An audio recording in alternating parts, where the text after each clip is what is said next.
Hey, hey, hey, we are back at it again, the Couch Company Podcast. I am John, and with me, as always, Tyler. Always.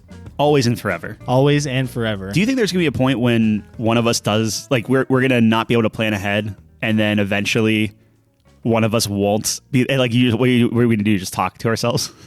Wait, what are you saying to me? So, like, do you think there's going to be a point where one of us won't be able to make an episode? Oh, and we didn't have something locked in, so, like, what do we do then? That's going to be fun. I wonder if I could talk to myself for 2 hours. I could. You could? I could. I've done it before, yeah. Really? Yep. Like a radio thing? So when I first did Anchor, I was like, all right, I'm just going to, like, talk to the void and just be like, all right, here's my top 10 games, or here's my best news articles or whatever. Yeah. It was fine. It was annoying. Yeah. It's not fun. I mean, that's like very streamer mode, kind of. Yeah. I mean, obviously you're getting more feedback because of the chat, but that's literally like radio, right? Like, you just talk to yourself, and then a caller calls in. I'm this narcissist that just likes to hear my own voice really? coming through the headphones. I don't like hearing my voice on the actual podcast, but I like this. Like, I like talking into a microphone, and that's It's satisfying. That's yeah, it. Yeah, I don't know why. You sound like more important than you really are. I look like I'm more important. With this thing, this thing's like, oh. Well, it's so nice. The sound quality is so good. It's like, man, these guys really must know what they're doing. I keep thinking I was going to upgrade, and if Chelsea's dad's listening to this, he's probably cringing right now. I keep looking at the SM7B, which is like the Rogan mic. Everyone uses that. Like, that's the streaming mic. Yeah. And he was like, look, these, like, we have the Rode Procasters. Little shout out. Yeah. I mean, they're good. He's like, these are fantastic mics. Absolutely. Stick with these. Yeah. I'm always looking for the next big thing. Wow, Tyler's looking to upgrade. That is surprising. Well, look at your PC. How do we get here? What are we doing? It's actually embarrassing, your PC. My PC is a piece of garbage. I keep trying to tell Chelsea that I'm like, hey, another USB died today. And she looks at me like I'm crazy.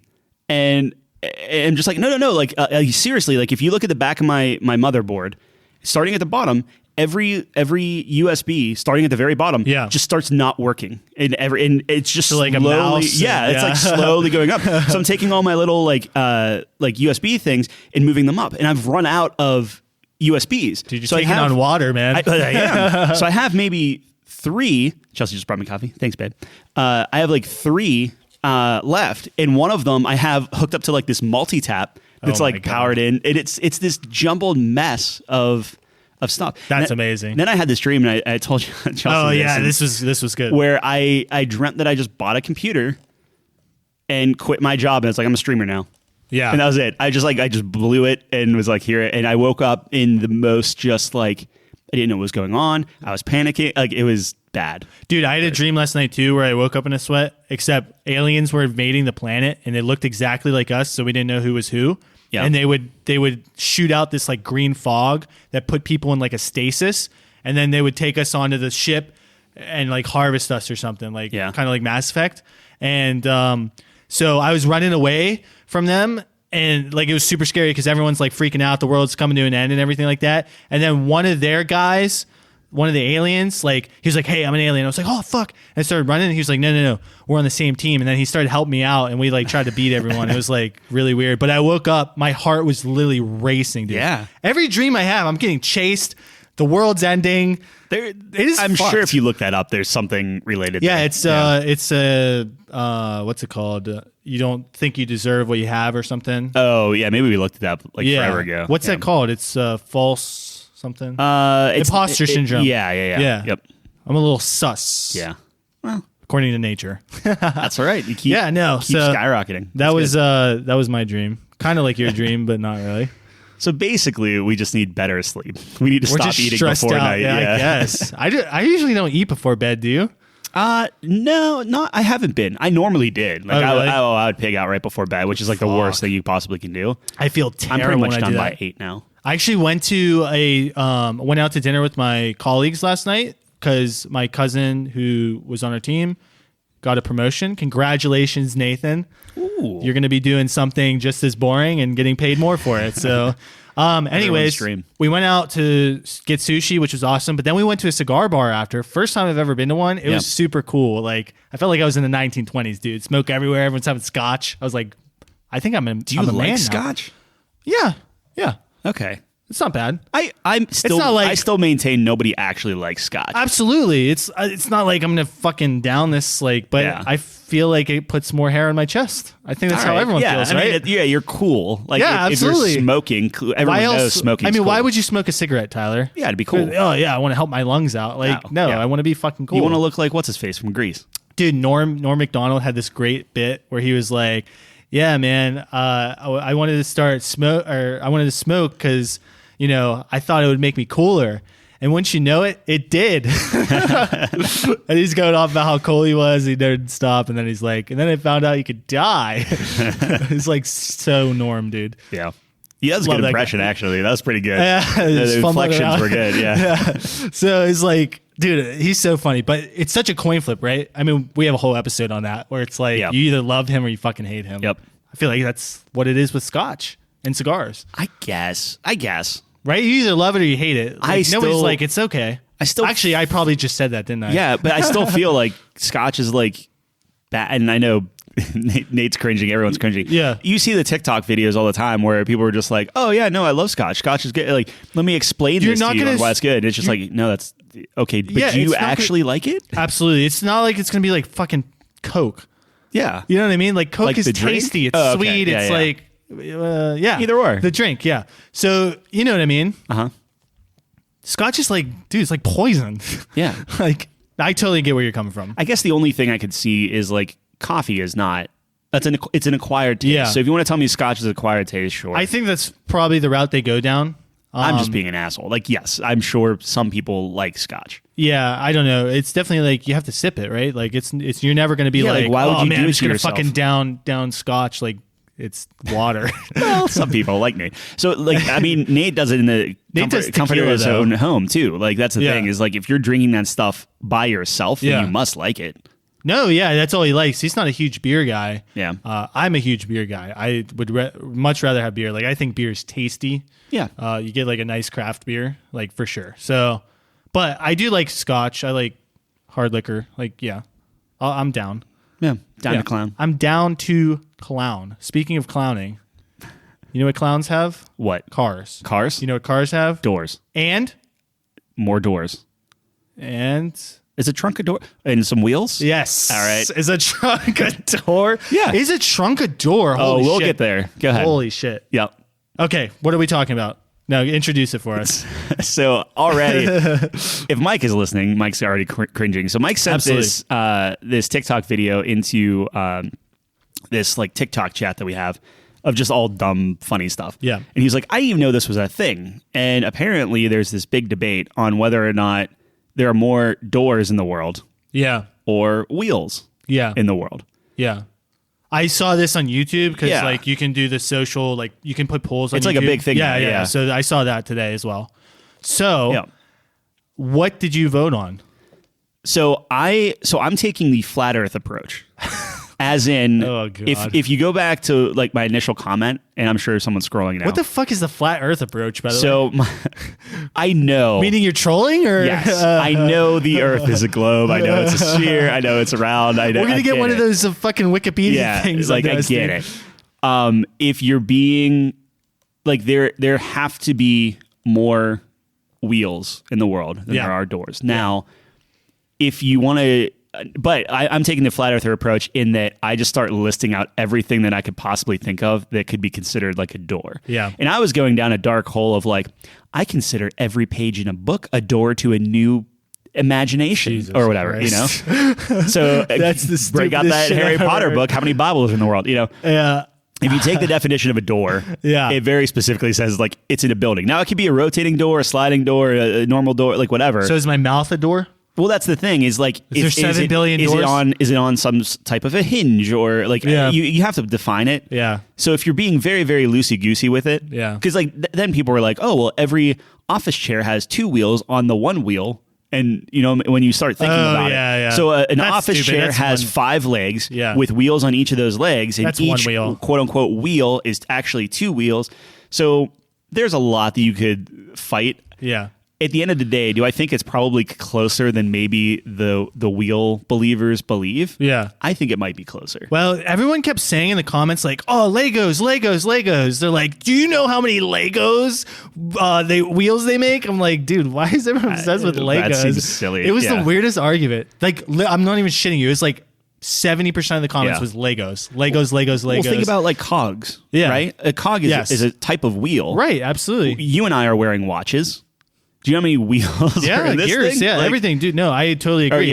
I guess gears over cogs. But gears, cogs, same thing. No, it's the same shit. Yeah. So I don't get the Lego argument. I guess they do produce a lot of wheels. Do you know how many doors are in? Like, I mean, how many doors can you make with Legos? You just need a hinge. Yeah. Walk through it. There's definitely more wheels, though. Yeah. I mean, is every, like, the thing I was talking about was like, okay, if you have a doggy door on a regular door, is that two doors? Yeah, absolutely. Right? Dude, I was actually a door guy because I'm stupid. And I was like, well, you know, on a car, there's going to be like 4 doors. That's a lot of doors. And then like an office building, that's like 100 doors. and then I started reading the comments. I was like, oh, I'm wrong. Yeah. So that was a little bit of a humbling experience for me. You know, I like being the contrarian. So it's just like, I was very surprised when I clicked the results. Is every door in an advent calendar? Like that's just 25 per? Yeah, that's on a hinge, right? Yeah. But I don't know, dude. So that's like an interesting thing. Like wheels definitely wins, right? Yeah. But like, man, wouldn't it be amazing? Like, what if your superpower was like you could tell any stat in the world? That's a great superpower. Isn't that a fucking amazing superpower? Yeah. That'd be so cool. Like just the most useless information. Yep. Well, you could actually have very useful information. Oh yeah, but that'd be super. You could solve that in a minute. I bet you'd be so shocked by just like a ton of things. I would hope we would be shocked. Yeah. But at the same time, it's like, what's that line? Like, if you were to tell me a number that's like, here's how many doors are in the world. Yeah. And then it's like, here's how many wheels are in the world. Yeah. Like, I hope that I'd be shocked. But I feel like we'd be like expecting this insane, like nothing feels worse than being like, guess how much money I have in my pocket. And people are just like $1,000. It's like, oh no, like 100. I do that all the time. Yeah. That's why everyone stops asking me questions at all. That's how you get people to stop talking to you. It. Yeah. It's in my grand whiteboard plan of getting people to stop talking to me. I guess on the flip side of that is when you can shock somebody. Exactly. So like you have 5 G's in your pocket and you're like, guess how much I have in my pocket? And they're like $500. And you're like, add a zero, motherfucker. That's pretty sweet. It's nice. Yeah, but anyways, that would be a sweet superpower. I always theorized that like when you die, you go wherever and God's like, all right, what do you want to know about your life? And to be like, yeah, dude, like how many times did I jump? How many steps did I take? Like, like an actual pedometer. Yeah, dude. Like, I don't know. All those kinds of questions. Dude, I would every question that came to my mind was so dirty. I couldn't say. So I was like, how many steps did I take? Yeah. Yeah. So, like, that would be my sweet. Palms be so hairy? That How many hairs on my palms? Yeah. What would be the first question you would ask? Oh, my goodness. In terms of, like, stats. Like, in terms of stats? Yeah. So, I think the very first question would be, like, is this person here? Is this person here? Oh, yeah, sure. I think you want to see how it works. Yeah. But I'm talking specifically stats. Like stats-wise. He's got a big book called Tyler's Stats. Yeah. Like, what page do you turn into first? Oh, man. What door are you opening? I know I was joking about the hairy palms, but that wouldn't be the... It's like, oh, no, you were watching the whole... Okay. I would have to think on that. I wouldn't mind understanding, like, the percentage of, like... Okay, how much... Like... In all of the decisions I've ever made, what's the percentage of right to wrong? Ooh, that would be tough, but he's God, so he should know, right? Should like, know, so it'd be like, okay, I decided I was going to quit this job and go here. I decided I was going to do this. Yeah. And then you could see a breakdown of every decision. Like, it's like your infinite thing, and I mean, we have all the time in the world, right? Absolutely. So I would love to be like, is there a quote unquote alternate reality of me? Being president, am I president ever, or am I ever like what it would have taken me? Because like in theory, infinite amount of realities, happen, right? You are president in one of them. So it's like, can you show me the chart of how I get to be? Can you show me the branching paths? Yeah, so I could play out every scenario. It's kind of central. Like a central view of being like, what's my path to get there? Yeah. But I would love to be like, how many people would it have taken and how many different paths for me to get to X? Yeah. I think it would be just bonkers. Yeah, that's a good one. I would want like a pie chart on how people feel about me. Yeah. There's a different there you go. Like a true. Yeah, like judge. how many people love me, how many people like me, how many people are neutral, and I'm gonna all have to the pray different... after this. Just be like, hey man, hey man, can you pad my stats a little bit? Yeah, I think that would be so crazy. To do. That's a good question. Maybe I should put that in the Twitter poll next week. What would you ask God? Yeah, what would you ask God? Would he die? Talk about infinite. We have four options. In the we have Twitter four poll, options. so. Yeah. Well, that might be one. See, I'm always afraid that like if I just pose a question, I'm not going to get. I think people like clicking on the which I do too. Like clicking on a button, keep going is like way better than. But if you have a really good question, like I consider that a pretty good question. That's you can ask. I'm God sure one a bunch statistic. Of people. What would it be? Yeah, I'm sure a bunch of people have posed that question before, but yeah. I would ask him how many people have asked this question. See what he says. Speaking of Twitter, look at that segue. You nailed it. Hey, man. You know how it goes. We asked our 2 questions of the week. So if you guys are not familiar, on Twitter, at Couch Company. Couchco Games. Couchco Games. I get it wrong every fucking time. I keep taking a look at it because theoretically, at some point, we could get Couch Company. And the moment that becomes available, I'm snagging it. Okay, so as of right now, it is at Couchco Games. It's just go to couchcompany.games. Everything's on there. Yeah. Just go to couchcompany.games. Anyways, so we ask 2 questions a week on Twitter. It's a poll. We like to gauge the audience. We like to see where you guys are at and how you guys think and everything like that. About the important topics. Absolutely. So Tuesday is video games and Thursday is everything else. So this Tuesday, it was actually International Women's Day.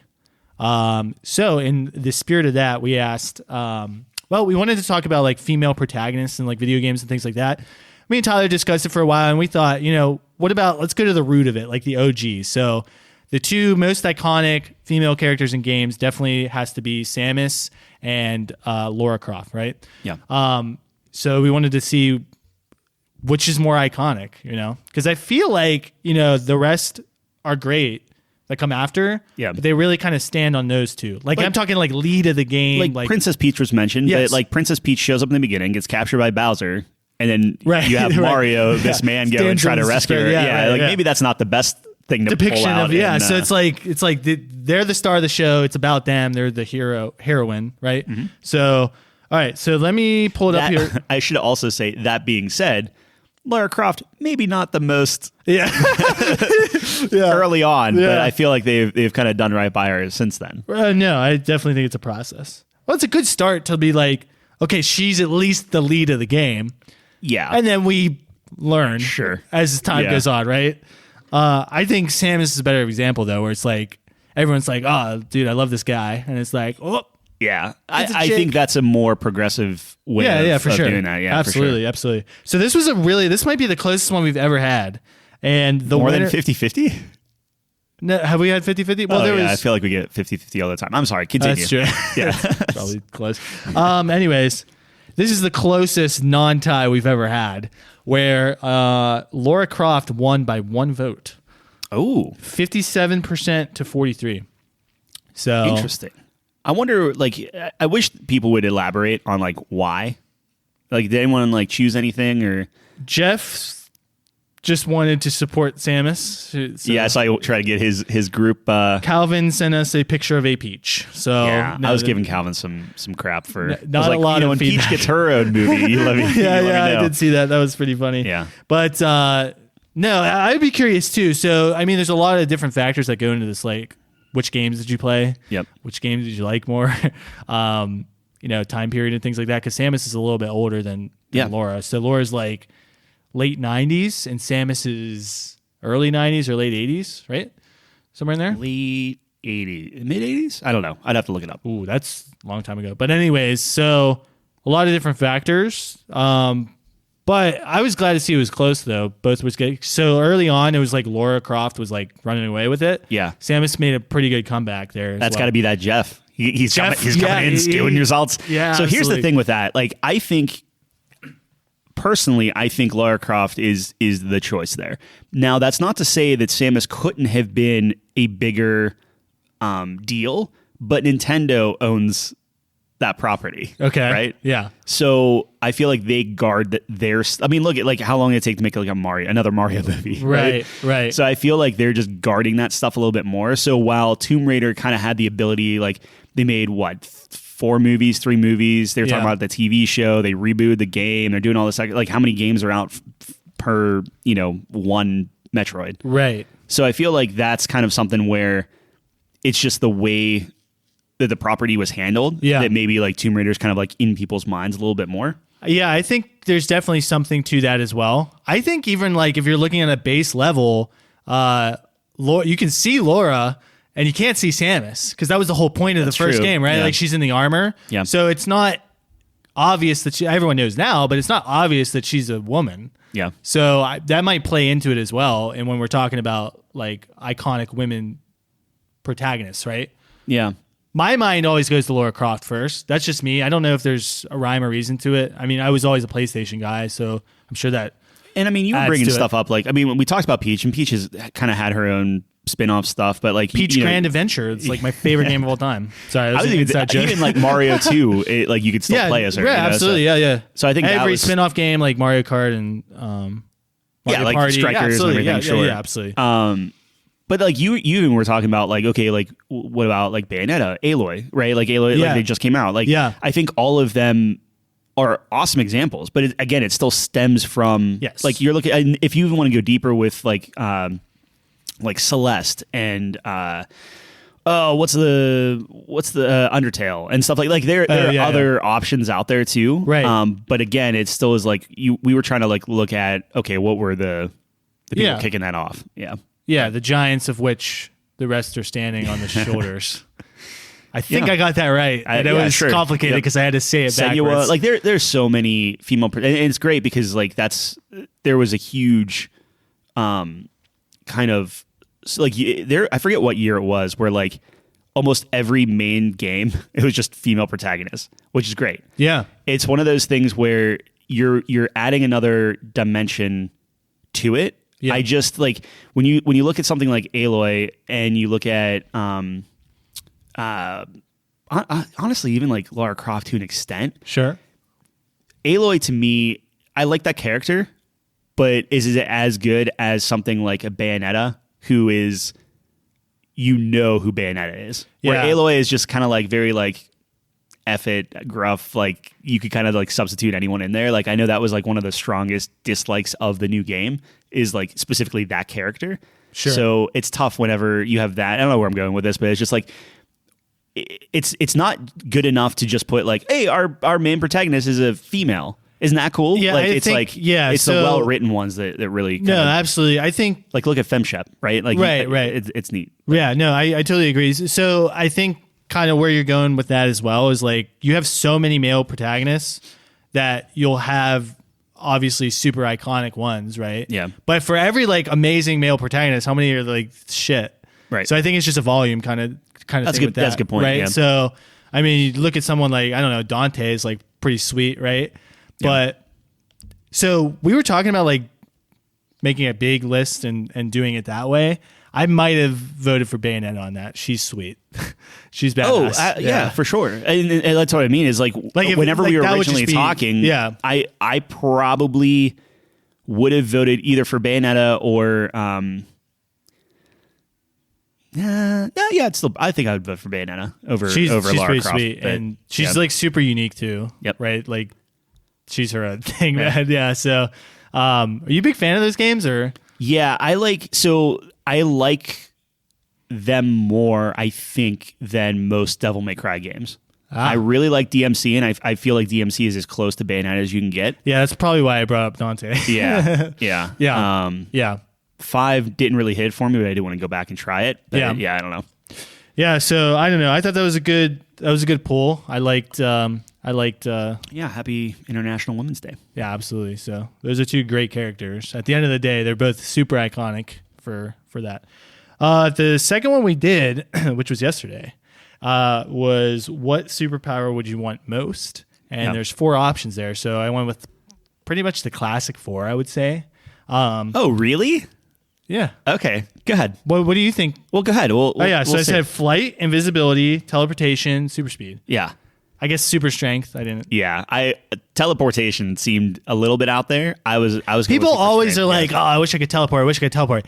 And guess what? Nobody. Oh wait, just kidding. A lot of people voted for it. Not only did a lot of people vote, it won. Teleportation won. Teleportation won. What's the breakdown? The percentage. All right, percentage. 57% goes to teleportation. 29% goes to super speed, which I was shocked. I thought super speed was going to get 0. Oh, really? Yes. Oh, okay. Every time I talk to someone about like superpowers, no one ever says super speed. Oh, I voted for super speed.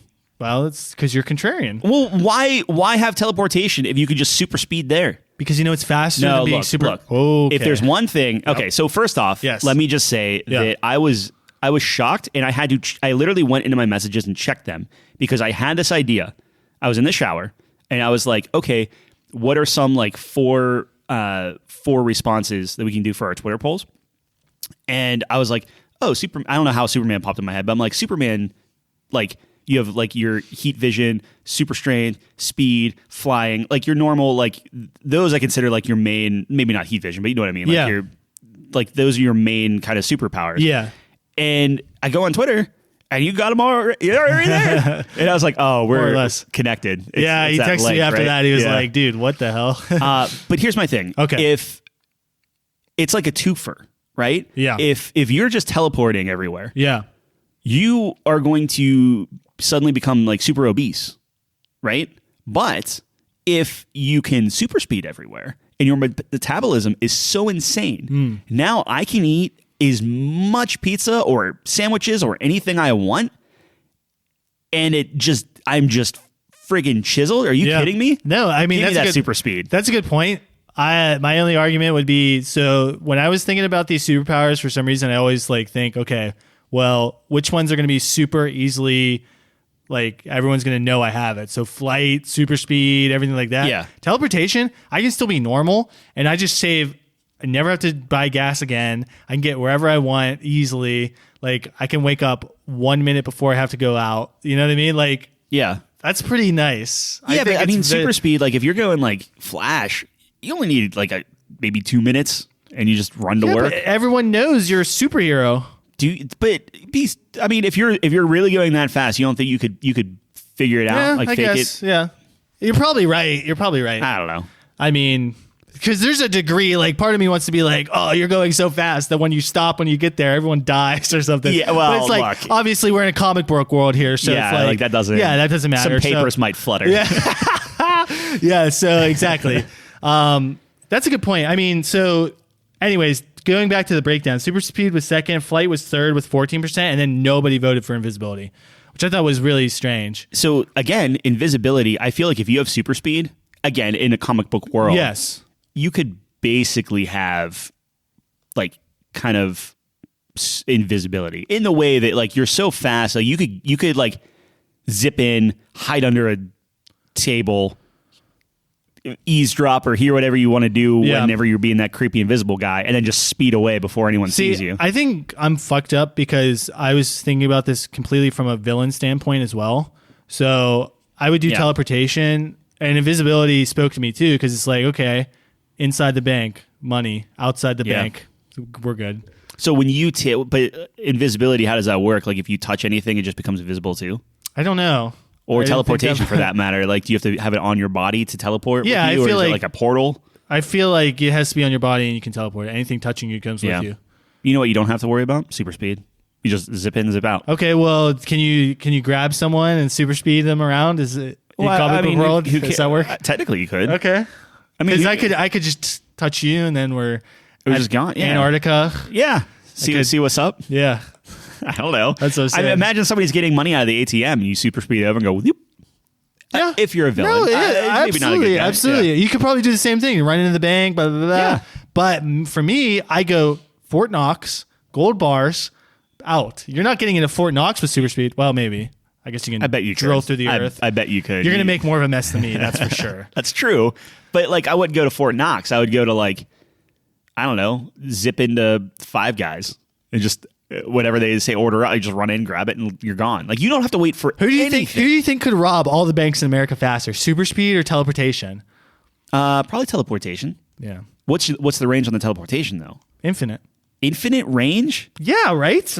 I don't know. I guess. I assume I can run on water at least, right? Absolutely. Okay. It's comic book so world. still teleportation, but I'm still chiseled. That's great. I'm going to different sites. I'll get around to robbing all the banks. Yeah. I don't know how we suddenly got to We're so villains. evil. That's the thing, right? Yeah. I think if you polled people, Yeah. generally speaking, people would use a superpower for bad or self-serving purposes more than good. That is my hypothesis. Yeah. Anyone who's like, I'm going to fight crime is out of their fucking mind. Yeah.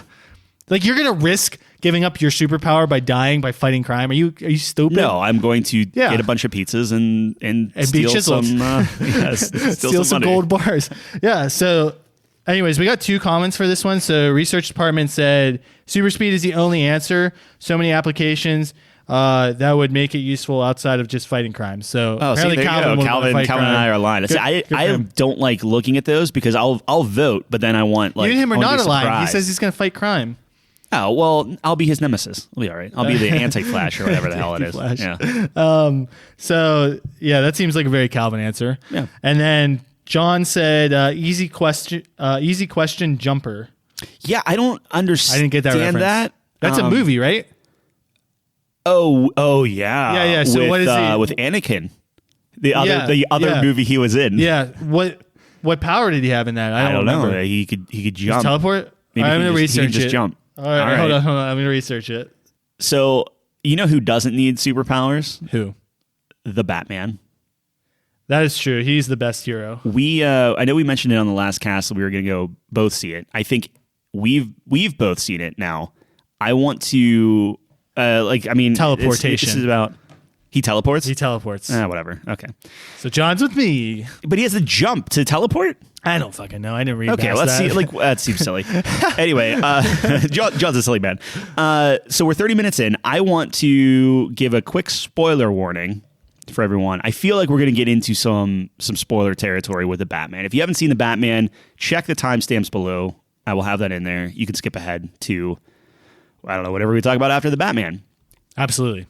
Let's talk about the Batman. Let's talk about how many times Batman. can we say Batman in this episode? We are at 7. Wow. Okay, so what do you think of it?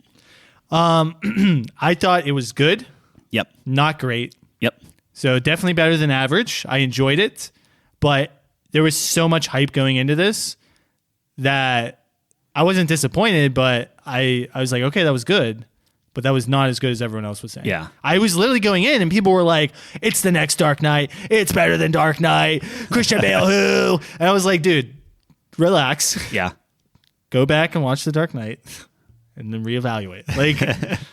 But it was good. I liked it. I definitely like. How about you? How did you feel about it? Yeah, no, I'm right there with you. So like going into it, I'm like, all right. And Zach let me know. He's like, it's a 3-hour movie. I'm like, okay, 3-hour movie. Check. I'm not drinking a lick of, I didn't drink anything. No coffee, no nothing. I was like, I'm coming in dry. I'm going to sit in my seat for 2 hours and 50 minutes or whatever the runtime is. Yeah. I'm not getting up. I'm not missing a single minute. Turns out, I probably could have got up a few times and been like, not really missing too much. Yeah. I think overall, I agree with you. It was a good movie. Yes. I would like to see another one of those. Oh, yeah. Like I think I would see another. Yeah. Yeah. But so first off, the suit and the car, I think, are better than Christian Bale's. Going back to Christian Bale. Yes. But I did not like the helmet. Not helmet, but the headwear. I loved it. Really? I loved it. Didn't it seem too big? Oh, maybe, but I think that's more all of of them are. I mean, that's that's a Robert just Batman. Pattinson thing. If you thought that was too big, go back and watch Batman Begins. Yeah, you're probably right. It's like he's just in his rubber suit and it looks comical. No, I think the suit, absolutely, because when you mentioned that, I did go back and look. I was like, fuck, that does not age well after what we have now. Just not being able to turn his head. And they talk about that in the next movie. But I know the easiest thing is to compare it to something like a Dark Knight, because that's the top tier, right? Yes. Do I think it hits that? Not even close for me. When you're talking about something like Dark Knight Returns, now you're starting to kind of communicate a little bit more. Yes. Dark Knight Returns put a sour taste in my mouth because everyone had such high expectations after The Dark Knight. It's even the sequel to The Dark Knight can't beat The Dark Knight, right? Yeah, it's just a letdown spot. Right. Yeah. So I left that thinking like, Christian Bale, really? Maybe I don't like him and stuff. And I was getting on the hype train for Robert Pattinson. I really liked skipped over Benny. I'm saying I still liked Ben Affleck a lot. Yeah. But going back, so we watched The Batman. We came home and immediately watched Batman Begins. Right. And it's just like, man, like just things like pacing and everything they did in The Batman seemed intentional. Were they all good decisions? Probably not. Like, do you need to always have it raining and dark and gloomy? And like, I get that's setting the tone of Gotham, and it's more of like a very small, like we're only going to be doing everything in this city. Yeah, that's fine. Does it make for a great 3-hour movie? Could you maybe kill a half hour of it and kind of streamline some stuff? What do you think of the Riddler? So that was the main villain in the Batman. Yeah, the Riddler was cool.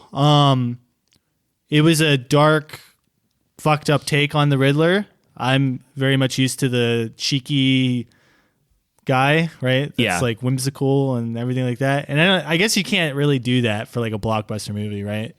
Or you'd have to be it would have to be really good to do something like that, right? So you need the perfect actor for that, and it needs to be funny, but still you need to get the sense that he's the bad guy. That'd be tough. Compare it to Jim Carrey.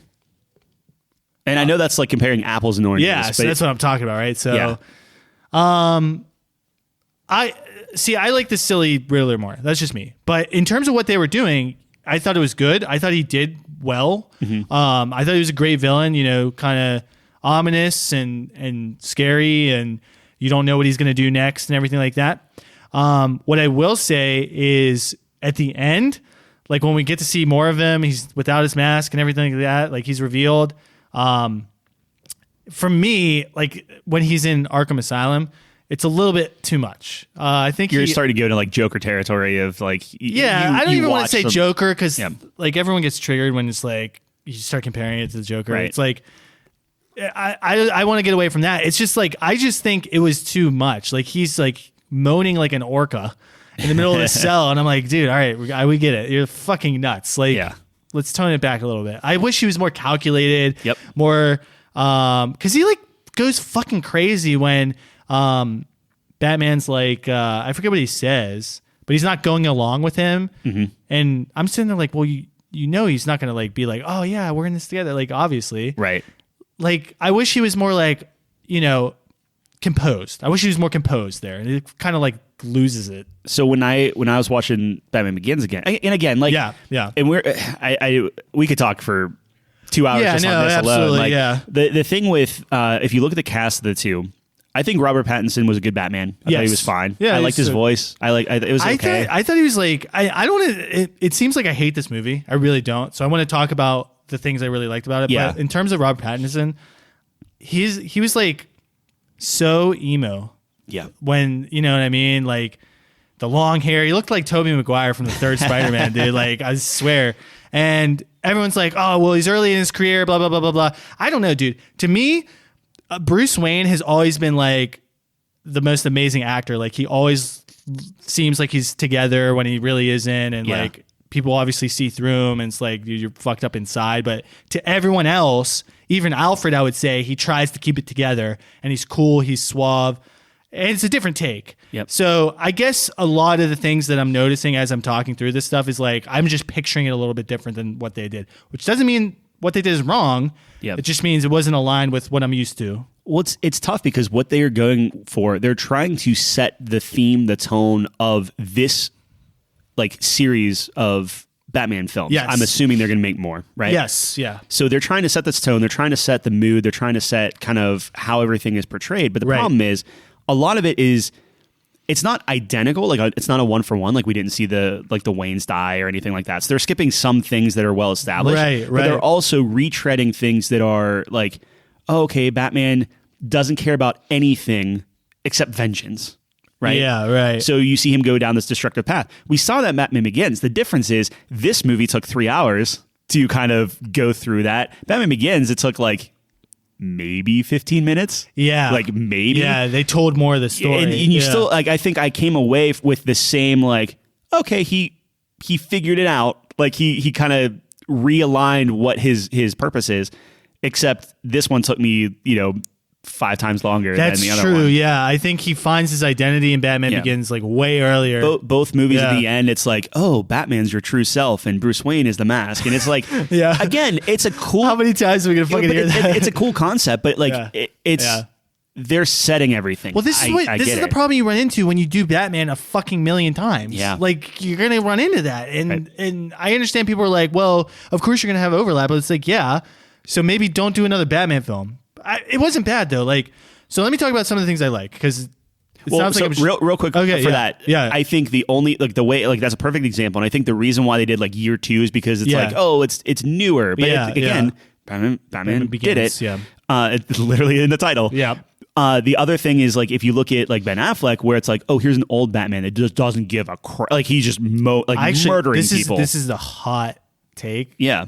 Batfleck's one of my favorites. 100%. I could not agree that with you movie more. sucked. Yeah. But man, was it good to see him just fucking like we never saw Batman do it. Fucking killing people, is running people over. He's over it. He's using guns. Like he doesn't give a fuck. Yep. Robin died. Like, dude, I wish they explored that more. Interesting. Oh yeah. Yeah. I was more intrigued by that. It's like, dude, I want this standalone Batman movie. How did Robin die? Yep. Like what happened to the Joker, everything like that. Snyderverse. Yeah. Anyways, so one more thing. Yes. The other thing is Cillian Murphy, who played Scarecrow in Batman Begins. Yes. I think would make a baller Riddler. That would be my Riddler, where it's like you take him cool, calculated. He like got angry in certain points. Yes. I think that's appropriate. Yes. But like I wanted to see more of like Riddler to me never got his quote unquote hands dirty physically. Yes. Like Riddler isn't hiding in the shadows and bludgeoning somebody, right? Yes, absolutely. Riddler is setting up the most intricate BS thing. It's a game of mousetrap, right? Yeah, like that and board you're game. just kind of putting everything together. Everything goes blah blah blah. It's like a 15-step thing, and then he gets beaten by a. I wanted to see something a little bit more intricate. I wanted to see something a little bit more cerebral coming out of that, because like totally with you. Oh, here's like honestly, even Jim Carrey's to me seemed to, and I would have to be fair, I would have to go back and watch it. Yeah, I can't. Speak. But it seemed like all the different riddles that he did. Yeah. Eventually, you put them all together. And it's literally like, oh, Mr. E, Mr. Edward Nigma. And it's just like, as a kid, it was like my mind blew. Yeah, it's like, that was so smart. That's what I was hoping for this movie, and I just didn't get that. I totally get and correct me if I'm wrong, in the Batman, didn't he like make a mistake in one of his? Or was that like to throw him off or something? It was the flying rat. I think Batman made a mistake. Batman made like they translated it in Spanish wrong or something. I got you. So anyways, tell me the good stuff about the Batman. No, I will. Yeah. I will just add on to that now that you're talking about that. Keep crapping on the Batman. All right. No. It's not crapping. I totally agree. I wish it was more of like a chess game where they're like outplaying each other and there's like these big plot twists and everything like that. Like the big reveal was, oh, you brought him into the light and I fucking shot him in the face. Like, what? That wasn't like the big. You just brought him out and then you sniped him. You could have done that like wherever. I don't know. We talked about it off air, but it was like Batman is always talked about where it's like, oh, if given enough time, Batman is going to beat anyone. Yes, right. I want to see more of that. Yes. And the only time we've seen that really is when he sees Superman wreck Metropolis and is like, well, that's not good. I'm going to murder that alien. And then he spends however long it takes between the Man of Steel and Batman v Superman, builds his suit, finds the weakness, synthesizes the weakness, plans everything out, and then he just kicks Superman's ass. Martha. And it's like, well, okay. But like that's the thing you see is you watch him plan and execute it. Absolutely. That's cool. Like we're not talking about the animated series because that's all he does in that. Well, right, yeah. But that's what I wanted more of. Exactly. Like Michael Caine and Christian Bale had such a dynamic and such a comic thing where like they butted heads for sure. Yeah. But there was still some sort of smirk or lighthearted tone with their. And I wanted to see the back and forth. Yeah. Between the two, it just felt like here's the riddles. Andy Serkis was just wasted, kind of going through them. Yeah. So yeah, I wanted to see them kind of outplaying each other more. And like you said, there should be this grand thing at the end. Like the Riddler like lost. I don't know. His grand thing was I'm gonna blow up this. Go see the movie. I don't know. Well, you said spoilers. Yeah. All right. Anyways, good things about the movie. Yeah. I really like the tone of it, like the noir kind of feel. Batman feels like the greatest detective. Like it's definitely like a detective kind of movie vibes that I get from it, which we don't really see that much. Like we were talking about Batfleck, that's just like testosterone in your veins. Like so let me ask you that real quick: can you see another movie with the noir feel, or is that? I don't want to say gimmick because I agree with you. It wasn't good. What do you mean by that? Feel. So like Batman 2 comes out. Yeah. Or the Batman 2. Oh, and they're all like that? If everything is still in Gotham, all dark and orange. Yeah. Could you do another one of those? It depends. I mean, you need the right villain. Like the Riddler's perfect for that, right? Because it's going to be riddles and mysteries and things like that. He's got to solve it. So that'd be tough. Zero green anywhere. Yeah. I was like, dude, where's his green? Where's his cane? Something. So I think you can. I think you can get away with that. The stars have to align. You got to do it right. But I was a big fan of that. I really liked that kind of style. I guess it seems like you're not as big on that one though. But Batman's the greatest detective, dude. Yeah. It felt really nice getting back to that, where it's like, he's in the lab, he's testing these things. There's these big riddles, even though Alfred did like that's what I mean. It's like what it was a juxtapose where it's like you're talking this noir. It looks older. Everything just has an old feel. Yeah. And then it's like New York in like the 70s or something. Yeah. But let's put on these contacts that record everything you're seeing. Like a little bit of a because you make it like a little jittery or low res video, that's still a pretty it's fucking Batman, bro. I guess. It's fucking Batman. I still maintain that I think and again, we're comparing 3 Dark Knight movies to one. Absolutely, the Batman, it's not fair at all. Yeah, but like in the Dark Knight, like I feel like he did more detective work overall in the Dark Knight or in the first one. I think in the Dark Knight than the Batman. Yeah, like himself, like thinking things through and being like, okay, this is how I'm going to monitor the city. Oh, here's this. I'm going to connect like these 2 dots, and I'm going to set this trap. Like I don't know. It just seemed. Yeah. I think it just at the end of the day it just moved. And that's the thing is like it was a little bit better paced. Yeah, this took its time for sure. Yeah, which because like they were killing people. And I'm like, I don't care. Yeah, you killed a crime boss. Yeah. Cool. And Kyle made a great point of this is like you're doing all of this and then you have to find some like way to tie the Waynes in and all this other stuff. Which is, I mean, that Telltale did that where it's like, hey, the Waynes aren't as good as you think. They did that with the Joker movie. Yeah. The newest one. Exactly. They were like, the Waynes are kind of shitty. Fuck them. Yeah. I'm like, it starts to be like a more of like a rich versus. I understand. Oh, yeah. You get into that for sure. But here's the problem when you start doing that. It's like, okay, well, are we supposed to root for Batman? Like, what do you want from us? You know what I mean? Like, you kind of get into murky waters there. And maybe that's what they want. It's like, you know. It's almost like you can look at the shit. Batman as like it's like a Commissioner Gordon movie because the Riddler's just murking everybody that's on his way up to Commissioner. He literally sets the path for the How do you think about Gordon? Could you see him? And I should have looked up his name. I don't know the actor's name. Yeah, he played the CIA agent in Casino Royale. Yeah, I cannot see him as anyone but that.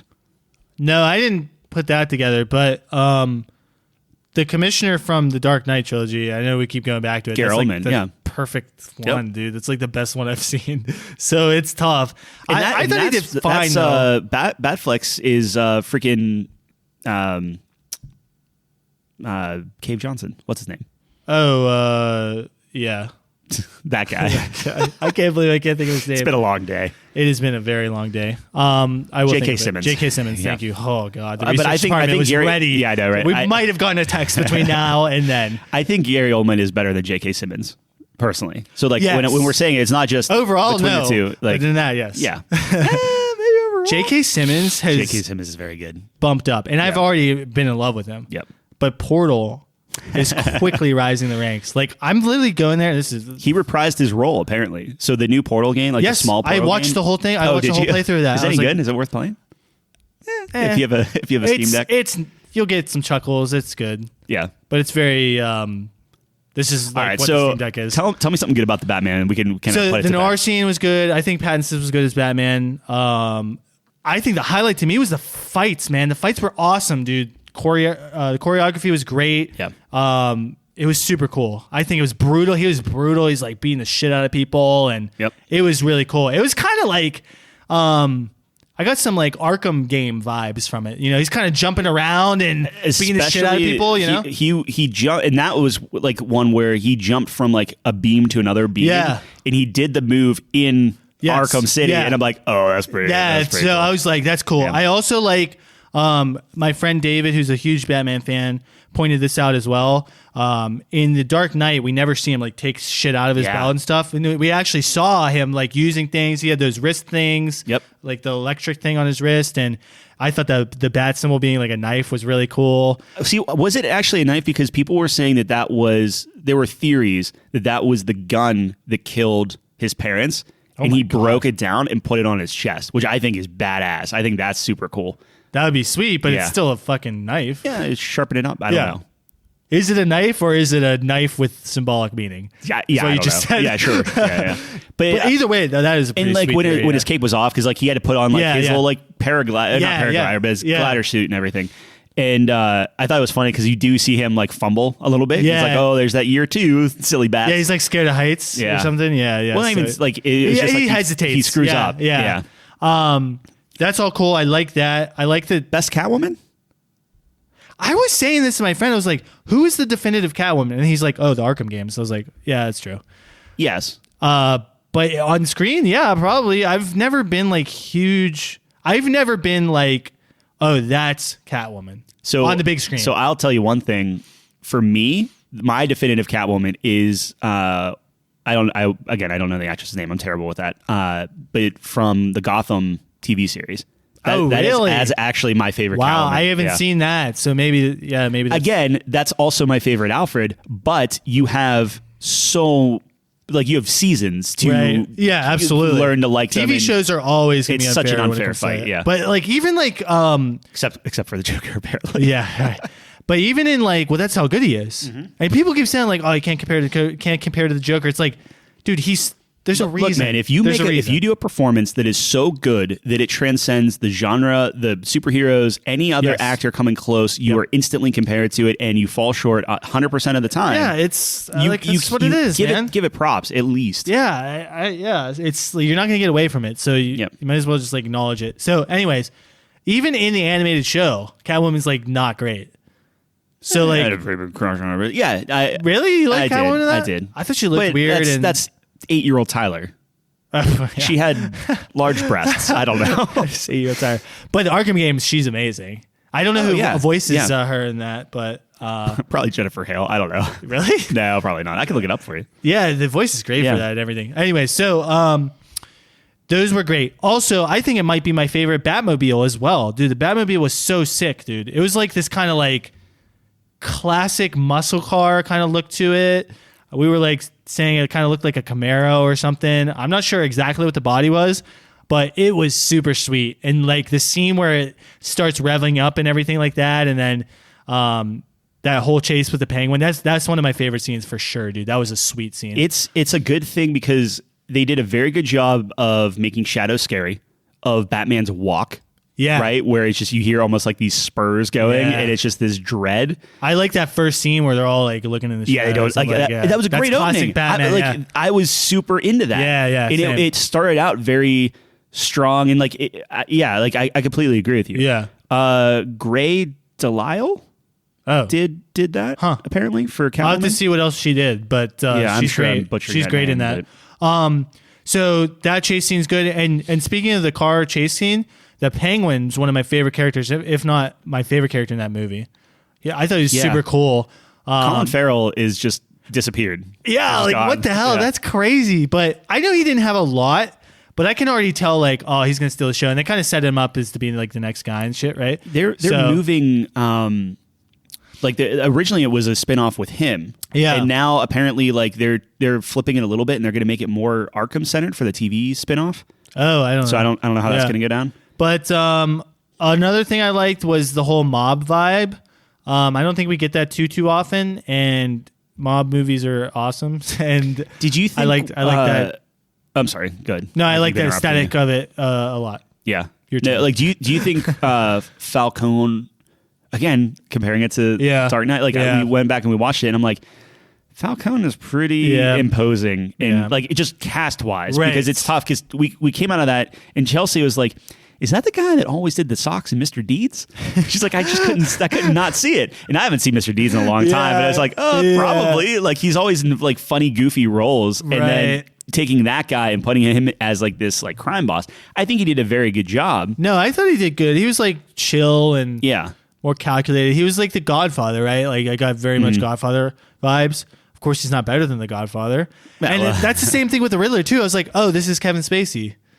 The very end definitely seemed like, at the end. And maybe this is just me getting older and maybe this is going to just continue and it makes me very sad and scared. But like when I'm looking at the Dark Knight the movies, everyone in there is like older than me. It's like I'm a kid and I'm watching adults. Sure. Right? Yeah. In this movie, it's like, oh, I'm like maybe 2 years younger than Robert Pattinson, which is making me wonder what I'm doing with my life. But it's like, okay, so like, does everything have to be so young? And I get it because from an exec level, they're like, okay, this has to be a franchise. We have to string these guys out for 10 movies or whatever it is. Right. It's just, it's kind of a shame. That's why the Joker was so refreshing.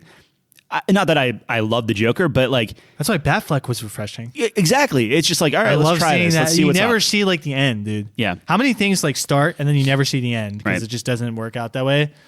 Like the Snyderverse, but I don't know. I kind of like seeing Batman's at the end of his career, and that's like one of the best comic series too. Like when they fight. Yep. Isn't that one of your favorites? Yeah. That they did that. I mean, that was the thing. That's what it was based off of, right? Frank Miller's. I think it was called The Dark Knight. Or Dark Knight Returns.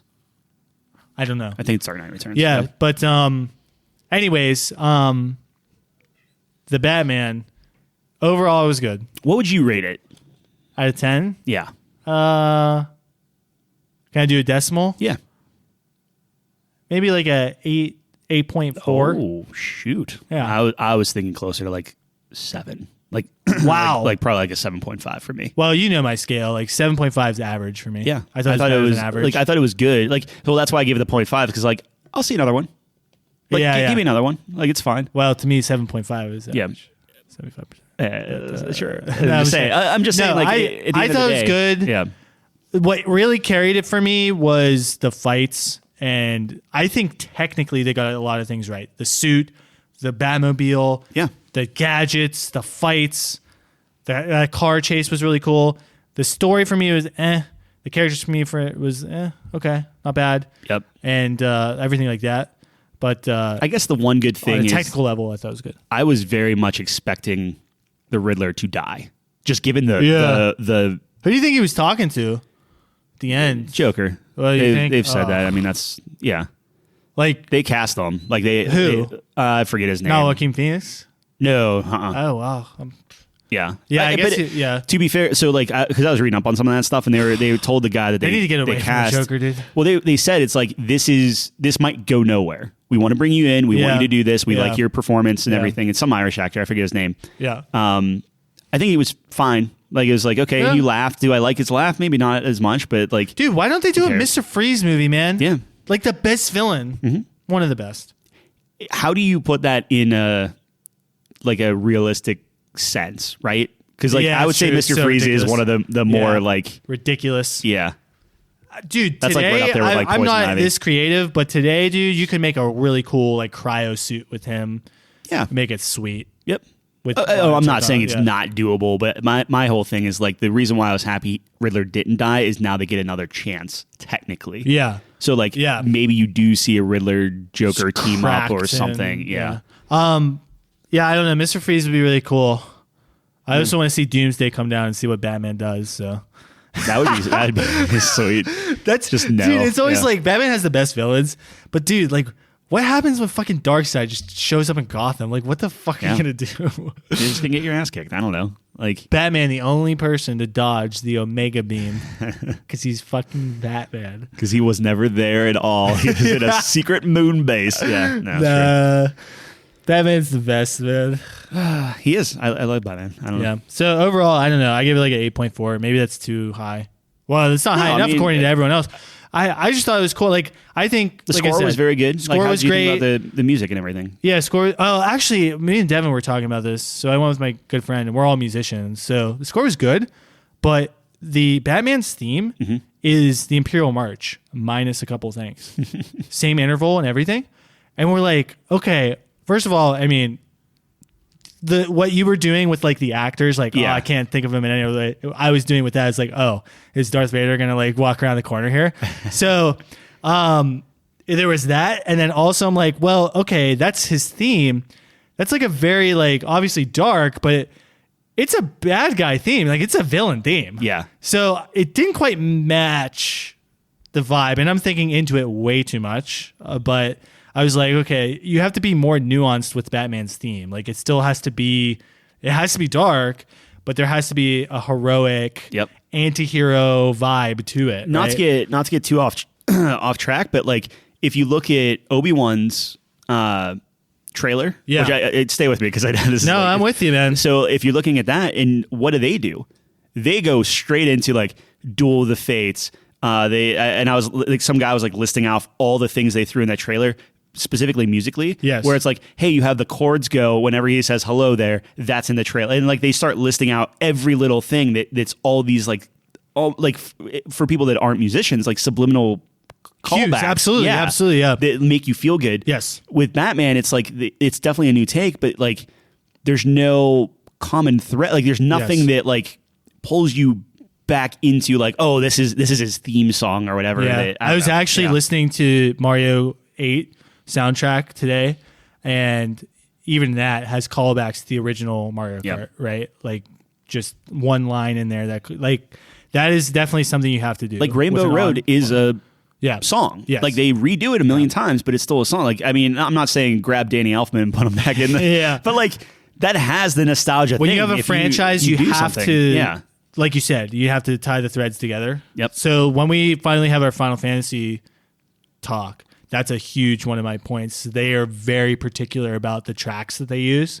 So, and this is a little bit alluding to it. So in some points in that game, they have Advent Children themes. Oh, okay. Right? Which is after the original. So it's very specific. It gets kind of big brain. So anyways, music's very important. Yep. And to me, I was like, well, this is 2 notes. So it's very minimalist, which is fine. But to me, Batman's very complex character, and I think a simplistic theme doesn't really match what his character is to me. That's just my opinion. Or I don't think you need something crazy over complex, but like I don't know. Did you find or you do something where it's like you have the same theme, but there's like a Wayne version and a Batman version, or there's like depending on who he talks to and stuff like that. Yeah, because the theme is like ba ba ba ba ba ba. I'll take your word for it. Yeah, sure. Did you think that and not to keep going on this because I know we have other stuff to very, very important top 5 things coming up. Very. So did you think that he changed his voice towards the end, where it's like I felt like, and maybe it's just depending on who he's talking to. Yeah. I liked his voice a lot. Yeah. Where he was a little gruffer, but he wasn't like Christian Bale. It just wasn't that. I thought it was a good middle ground. Yeah. Because I hate Christian Bale's voice. I hate it. I agree. I will say, and honestly, even Christian Bale, when he's screaming, awesome. Yeah. Like the whole swear to me, you're never going to get a more chill, like that is perfect Batman. But then you get like the memes. Right. Well, yeah, but like the swear to me scene is still, I would say, the best Batman scene. You saw the Comedy Central shit, right? Yeah. Oh, yeah. Like that ruined the Dark Knight for me. It did. 100%. I can never take this seriously again. So it's but that's why I think Christian Bale is, when I start watching him again as Bruce Wayne, I'm like, okay, he's a great, he skates that line. Like it's not bad. But dude, even Ben Affleck is a great Bruce Wayne. Ben Affleck, he's got both down so well. Like I know people give me so much shit. Ben Affleck needs the problem with Ben Affleck. He didn't have a good movie. Exactly. I think he was a great Batman. He did not have a good movie. He needs his Batman movie. Yes. And I don't think he'll do it. I don't think he'll ever return. He said Flash was his last one or something. Yeah. Fuck, that sucks because like if he had a good movie, dude, his moves, while fantastical and not as grounded as The Dark Knight or as like I guess maybe like as flashy, I guess, or as like brutal as the other one. Whose moves? So Ben Affleck's moves where he's like using a grappling hook and like smacking with a box and throwing crap around, just brawling. Yeah. That's pretty cool. Well, what I liked about that, and I know we're completely getting off the fucking rails at this point. We're still in Batman what I like about that is in the Snyderverse, we've already established that this is just a testosterone fest with Man of Steel, where they're punching people through fucking buildings and shit.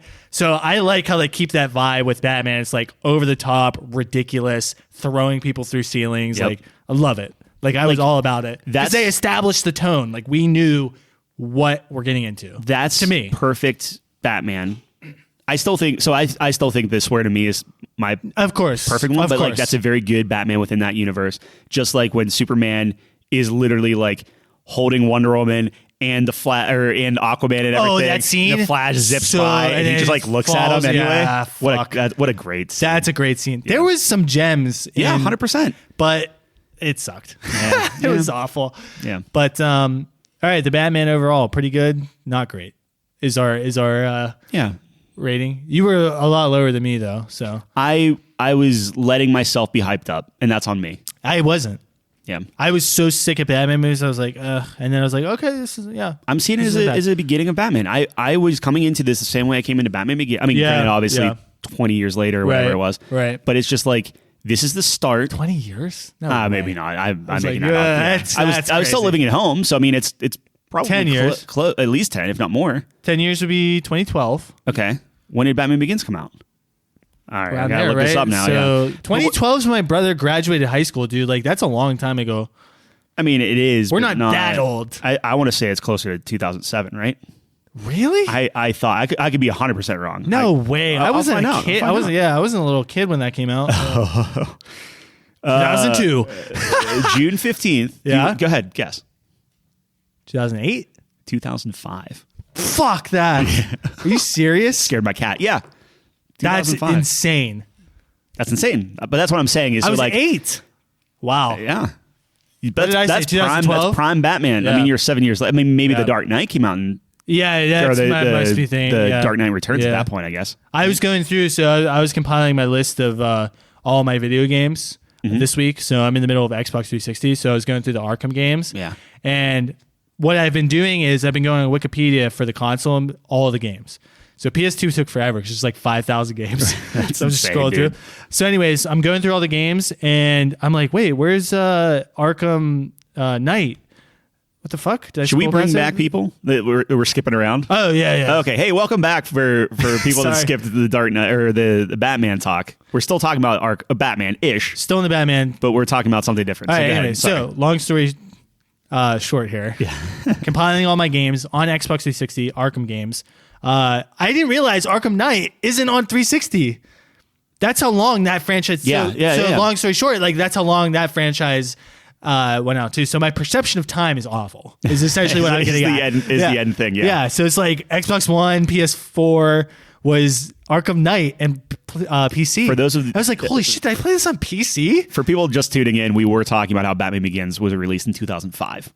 So it's been. I'm sure you can bring them in sooner. Whatever. We'll see. Know. I think it's funny now. Now it's funny. It's funny. We're funny. Yeah. Those games are amazing. Yeah. And I'm eager to score those. Some might say they're maybe in the top 3 of all time. Our philosophy of games are just so different. I know. Dude. That's why it's interesting. And here's the thing. It's like, so Tyler's been doing the same thing, and Tyler's done, technically, quotes. Well, if I go back to, so you are way more dedicated on that stuff than Absolutely. I am. I still have yet to do anything that I couldn't look at a digital list and automate. Yeah. So for me, I want to do the legwork on this. Yeah. And then every other thing I have stems off this list. So I put in the work now, and it's like, oh, what's my favorite video game character? Okay.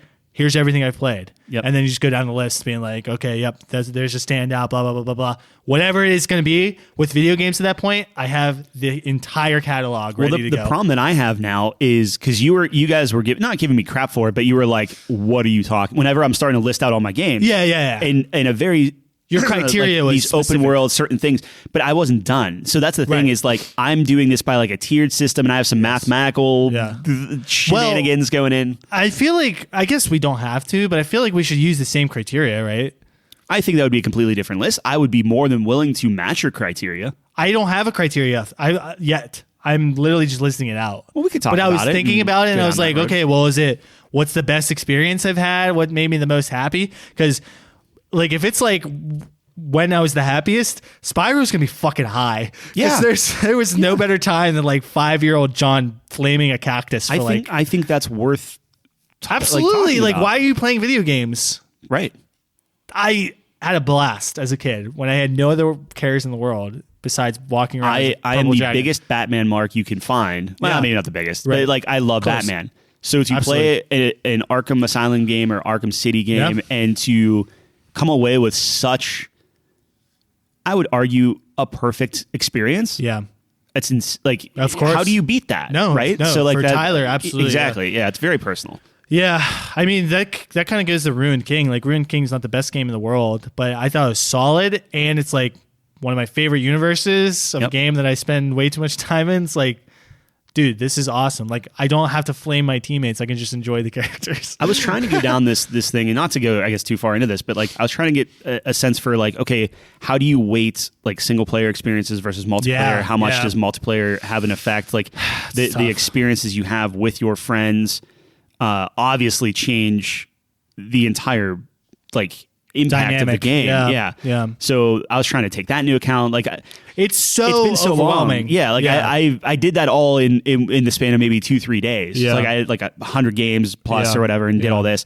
But now it's been so long that I'm like, I don't really remember where I was going with this. Or like I remember doing different tier lists and stuff. So that's why I just want to get it talk through it down first. Yeah, get some criteria and put it in. I'm in Xbox 360 land, so after this it's just PC, but I was thinking, I'm not sure if I'll do this, but I was thinking about going crazy, putting every Flash game I've ever played on there too. That is nuts. Wouldn't that be fucking nuts? That's nuts. Nuts. Let me put it this way. Is any of those are any of those Flash games better than like a video game? Like I'm not saying no, but it's good. like, dude, if I'm really trying to understand where I am at as a gamer, that sounds so cringe, but no, it is what it is. Sure. So you need to understand everything you've consumed.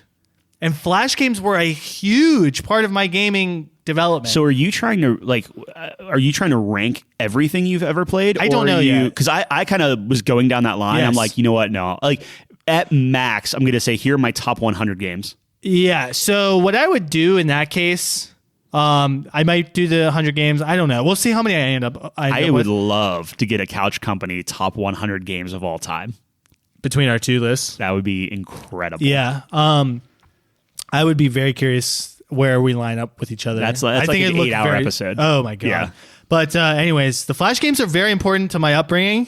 Some of them are like very pivotal. Yeah. And I'm trying to think of them right now, but I can't. So but it was like, I remember all the sites that like Congregate I used to go on. So like it's easy where I would just be like, okay, top games from Congregate, top games from stickpage.com, Armor Games, like all these. Homestar Runner. I know we talked about it. Yeah, that's fine. That's a me thing. Math is cool. Like, dude, tanks.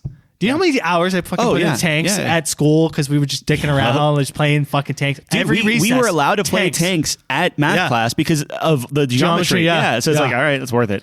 Tanks, Cube Field, Fancy Pants. What was the game I was talking to you about? There's like that whole line of game, Henry Stickmin Collection. It's on Steam now. Like that one's fantastic. Well, do you go down the line of then like Math Blaster and Where in the World is Carmen Sandiego, which I showed you how it was like black and white. Yeah. Like the one I played. I had Carmen Sandiego too. Yeah. I mean, do I go to the line of like I had the Jumpstart games Miranda was talking about, where it's like educational game? Yeah, I had Tiger Electronic Batman games, like handheld things. Like I mean, that might be a later edition because that would be like that would be crazy. The way I view that is like none of those games, while important and to your point, did contribute to your overall where you're at as a gamer. Yeah.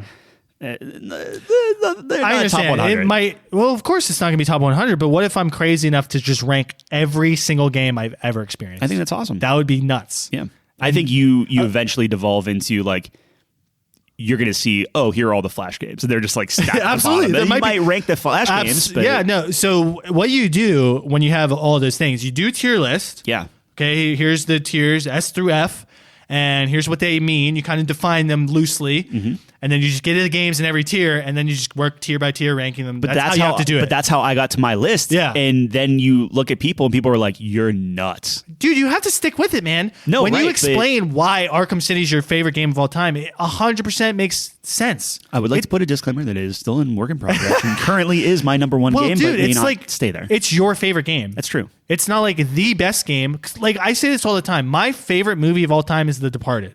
Is it the best movie of all time? Yes. But that doesn't always... No, I'm just kidding. Yeah. So a lot of people wouldn't say it's the best movie of all time. Right. I personally consider The Godfather the best movie ever made. And it's in my top 10, but it's not number one because I personally enjoy The Departed more. That's the perfect movie for me. Great characters. You have a chess game good. Like the meme always is like, so we watched this at Calvin's house once. And I was super fucked up, dude. And we were watching The Departed. And I was just screaming the whole time. I was like, it's a fucking chess game. I was just going nuts, just going wild. Every plot twist, I was like, oh my God. I was just freaking out.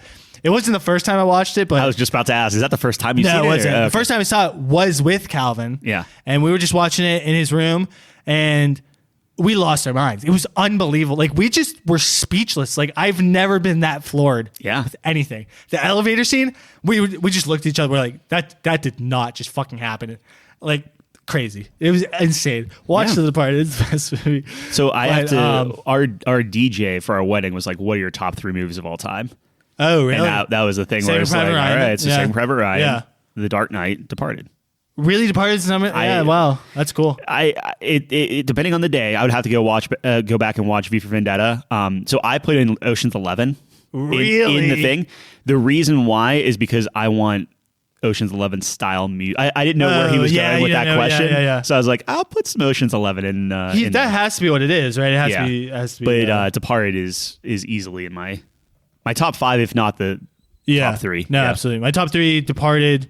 Good Will Hunting's my second favorite movie of all time. Yeah. Which surprises a lot of people because everyone's like, oh, he likes action and shoot 'em up, as my mom would say, and things like that. But I just think Robin Williams and his performance in that is I think that's my favorite performance. Yeah, that's fair. Maybe the Genie.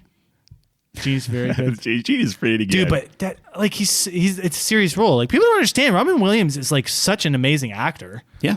I think it's incredible. Yeah. Like Dead Poet Society is another one where he's serious, right? So it's like, wow. He wanted to be in a Batman movie. He was like, even if I'm just an inmate in the cell, I want to be in a Batman movie. And he just never got to be. I thought he'd be a great Riddler. Yeah. Oh, yeah. He'd be perfect. Yeah, absolutely. So anyways, I don't know what we were talking about, but The Departed's awesome.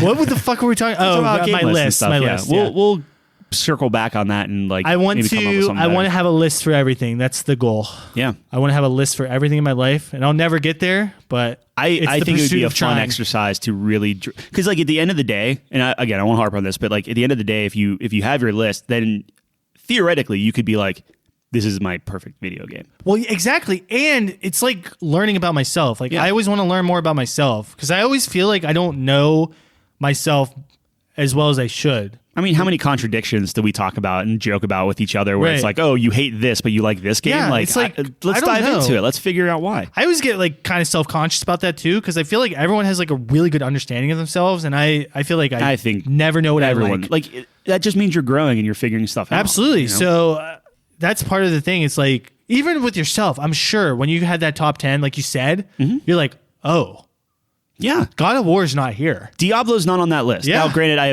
I looked again and I have not. Diablo's not on the list. Period. I didn't go through my Blizzard game, so thank God for that. Yeah. So, but when I'm looking in and you ask me, and it's always like, oh, Mass Effect 2, Journey, like those Mass are Effect like 2 is 7. So yeah, but they're in there, but they're not like as impactful. Whenever I'm being like, okay, what are my actual best game? Like the more I think about it, the more, and I didn't get to Switch either, but like Mario Odyssey probably is going to be super high up there when you're talking about just pure enjoyment. And I had a freaking smile on my face for 12, 15 hours, you know? Yeah, to me, experience is so important. And I know a lot of people like disagree with me on this because I'm like, when I say, oh, The Departed is my favorite movie, I just like, this is like the most crazy experience I've ever had. And they're like, well, that's not the, of course, it's not the only criteria, but why are you watching a movie?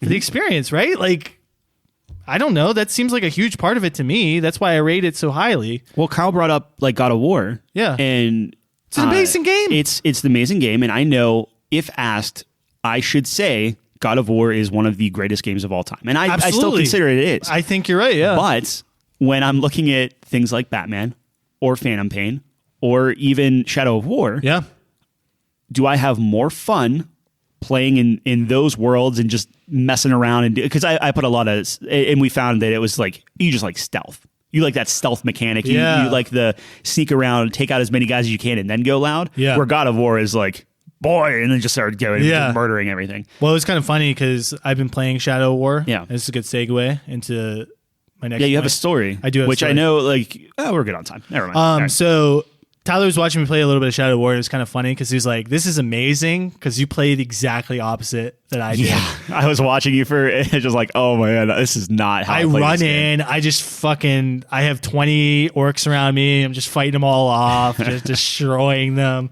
I think that's fun. I'm not saying I didn't end up going down that path, but like I at least made an attempt to like thin out the herd. I don't know, like. That game, and I've been having a blast with that game. That game's a lot of fun. I'm glad. I always remember like when it came out, and I was like, "Oh, this is such an interesting concept." I liked like where you can recruit orcs, and they all have like their personalities. Like that's such a Jon mechanic, right? Where it's characters. Look at all these characters, Jon. They're all characters. They all have stories. You kind of make up your own story with them. And like I'm going to share one in a second here. Like that is such a me game. So I don't know why I never checked it out, but I'm really glad I am now. So it's like Talion is like super badass, like I guess it's more what's his face, the elf, that makes him like super OP. Like you go into elf mode and you're like, oh, I just killed 1,000 people. Talion is what's his face, right? The voice actor. Oh, I'm not sure. It's gotta I'll look it up, but it's gotta be what, it's not Nolan North. Who's the other one? Troy Baker. I'm almost certain it's Troy Baker. Yeah. But go on. I thought you were gonna say Talion's a ranger, right? I was like, yeah. But yeah, I mean, he's literally just like Aragorn, kind of, right? I mean, just super badass, like unstoppable. Yeah, definitely Troy Baker. Anyways, so let me get into my story. I guess. Yeah, go for it. I don't know where I was going with that. The game's so much fun. So as you know, there's orcs in the game, and you can kill the orcs. And like the captains are like special characters, so they have names and kind of like different abilities. You can like scout them and develop how you're going to fight them and everything like that. It's like super fun. And you can see all of them on like the battle map and things like that. Like new people come up, and it's so intricate where it's like some of them fight each other. Some of them are like executed because they did something wrong. Like it's crazy. Like I was watching these two fight it out. Yeah. And then it was like a level 13 versus like a level 2. And the level 2's like about to get one shot. I just jump down and murder the level 13. And the level 2 is just like, what the fuck? I won? Yeah. And then I just let him live. Because I was like, I want to see where this guy goes. Like it was so awesome. Anyways, so you can kill the orcs. I did not realize that the orcs can like come back and like try to get their revenge on you. Like I've experienced the one side of it where an orc kills me and I have to get my revenge on them, which is always super cool because they go up in rank and they get more cocky. They taunt you more. Yeah, absolutely. And there's nothing worse than they let you live and they just walk away and you have to fucking track them down again. I'd rather them kill me, honestly. Yeah. I hate being humiliated. It is so frustrating. Unless they let me get back up. I love that. But, okay, so there was this one orc. His name was Krim. His name was Krim the Serpent. Okay. And he's a crossbow guy, and he worships the serpent god or something. He's like super into the serpent god, like naturalistic. I kind of felt like his whole thing is like he's a hunter. So he's got all the hunting abilities. Like if you escape, he'll track you down with his team and everything like that. So I was very early on, and this guy was very high level. So I was like level 3, and this guy's like level 19. I get fucking destroyed, right? And he's like taunting me. He's like, the serpent god will feast on your bones, and shoots me in the face. So I died, and I'm like, fuck, I got, like, you know me, I got to get back at this guy. So I go straight back for him, and kills me again. And I go back again. He's like, I can't keep killing you, man. I got other things to do. And I was like, so I finally kill him. Okay. Fucking slash like his legs off or his arm or something. And I get him. I'm like, dude, that was fucking amazing. And I write it down because I want to keep track of like the most notable. That's the one kind of critique I have. I wish there was like a log of Just here's give you an your idea of story what you with did. Crim. That'd Like be here's cool. every So if they do a third one, which they are, Which I don't think they did the. I'll let you, so like the coming back thing. Yeah. I could be 100% wrong. Yeah, I yeah. don't think that was in the first game. I don't know. Yeah, I don't remember. I don't think so either. Not that I would have. I was fucking watching know. Batman Begins at the time when it came out, so I don't. Anyways, so I finally kill Crim, the serpent, and I'm playing through again, and then I get ambushed by an orc. So I know that you can get ambushed, and I'm like, oh fuck, and I'm like, wait, Crim? So his name turns to Crim the Machine. And he's got these fucking steel arms and all these prosthetics.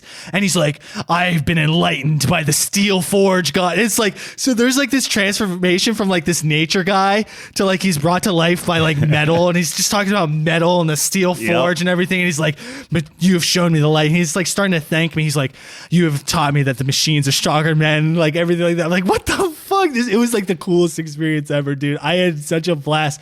And we just keep going back and forth with each other. They're like, oh my god, it's it's generated. I think it's I don't know if it's randomized, but it's generated where like everyone has different experiences, right? So I don't know if that's like a pre-done thing where if they were like a naturist type guy think that goes it's to machine, completely random. Yeah, it just happened to work. I'm probably gonna get some goofy ones, which are funny, but then you get that perfect one, which is like this story is amazing, and he's like my first guy that comes back. So it's going to be a long bout between us. It's going to be awesome. So it's like the little things where like if you set them on fire and they escape or they even die, like they come back and they're like literally burned. And then one of their like weaknesses are like they're terrified of fire and stuff. Oh man. It's so awesome. And this was actually the opposite. I killed him by vaulting over him a lot of times because he lays a trap down. So I vault over him to get him from behind. Yeah. That's what she said. And so now he has Vault Breaker. Fucking I was like, holy shit! So you have to like adapt, and we both get stronger. It's like so cool, man. He had this one really good line where it's like, I killed him again. He's on the ground. He's like, this is how it should be. Man makes machine, the machine overtakes man. And can't wait till next time, bitch. And I'm like, oh my god, chills, man. Yeah, and that's like not written into the game. It's like natural. Like wow, what it's amazing. It's all emergent. That's just, all me. Like, yeah, that's John's video game. Like I love that shit so much. I'm so happy that it holds up because like that was the thing is like I know we were pressing you to play it for so long, and it's like okay, I don't want to talk it up too much, but I'm like I remember this being real good. So it has everything that I love in it, from like the stealth and the regular, just the gameplay is fun, you collect things, do different stuff, but then it has this like almost not infinite mechanic, but it makes you feel like you can play this forever and just go back, watch the orcs constantly be changing ranks and stuff, leave and just, see where people go, and absolutely, so fun. It's a good time. I love. I'm glad you like it. Yeah, so unique. I'm surprised no one else has done it. Oh yeah, like, exactly. Like, that's like I don't know another game like that. Yeah, but that's the perfect game for it, right? Like where there's armies and and the orcs too. Like they're so like I fought this one the other day. He everything he said was a rhyme. Yep. Yeah. So I was like, oh, this is such a good game. I will say the closest thing I saw to that gave me the same feeling, not to keep talking this one up, but like Assassin's Creed Odyssey has a similar thing where like you are within like this mercenary group and you like go up the ranks. Right. And like other mercenaries will come and try to hunt you and stuff. And if you kill them, then you move up and like other people. Yeah, there's been other games like Brotherhood did that where you had your assassins, you sent them out on missions, but it was obviously like way less involved. And I don't even think Brotherhood came out before Mordor. So it's just like Mordor is this like very unique. It's like a realized version of people were talking about Batman for the longest time, where it's like, where is the nemesis system in Batman? And then the top of each of those things are like the different villains. You put them in Arkham Asylum, and then they break out, and then there'd be like a super rare event where you kill one of them. Yep. How crazy would that be? Or Change the dynamic of the whole thing. If you put like Bane and I don't know, like if you put certain ones together, like Bane just like breaks out of everything. Like maybe if you put Bane and Mr. Freeze together, somehow they break out. Yeah.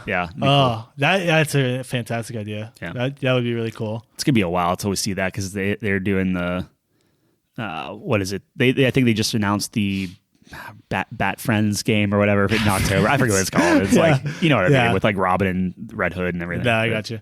All right. That was a lot. That was a lot. Yeah, I wanted to get that off my chest though because I thought it was really cool. We'll give it an official rating whenever you finish it. whenever I finish it. I'm going to try to grind that this weekend a lot. So Nice. we got a top 5 this week. Yeah. Tyler, would you like to introduce the top 5? Absolutely. This is arguably one of the most important things you can do in a day, right?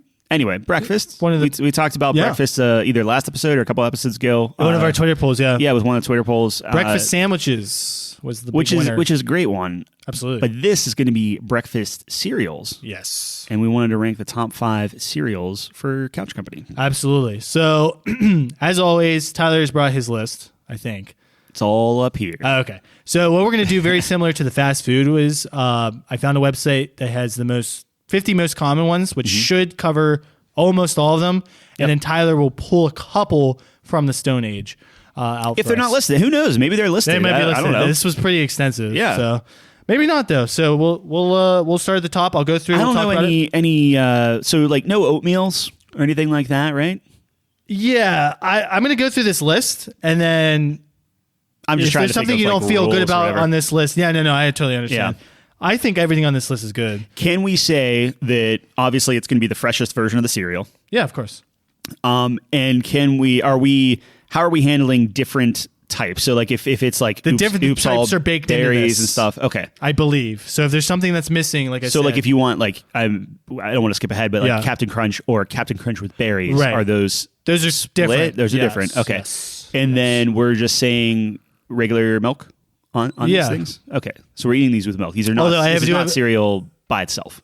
Correct. Because that is different. Oh, absolutely. It's milk. Yeah. Okay. Because I will take Cheerios 100% of the time. I just want to be clear. No, I totally agree.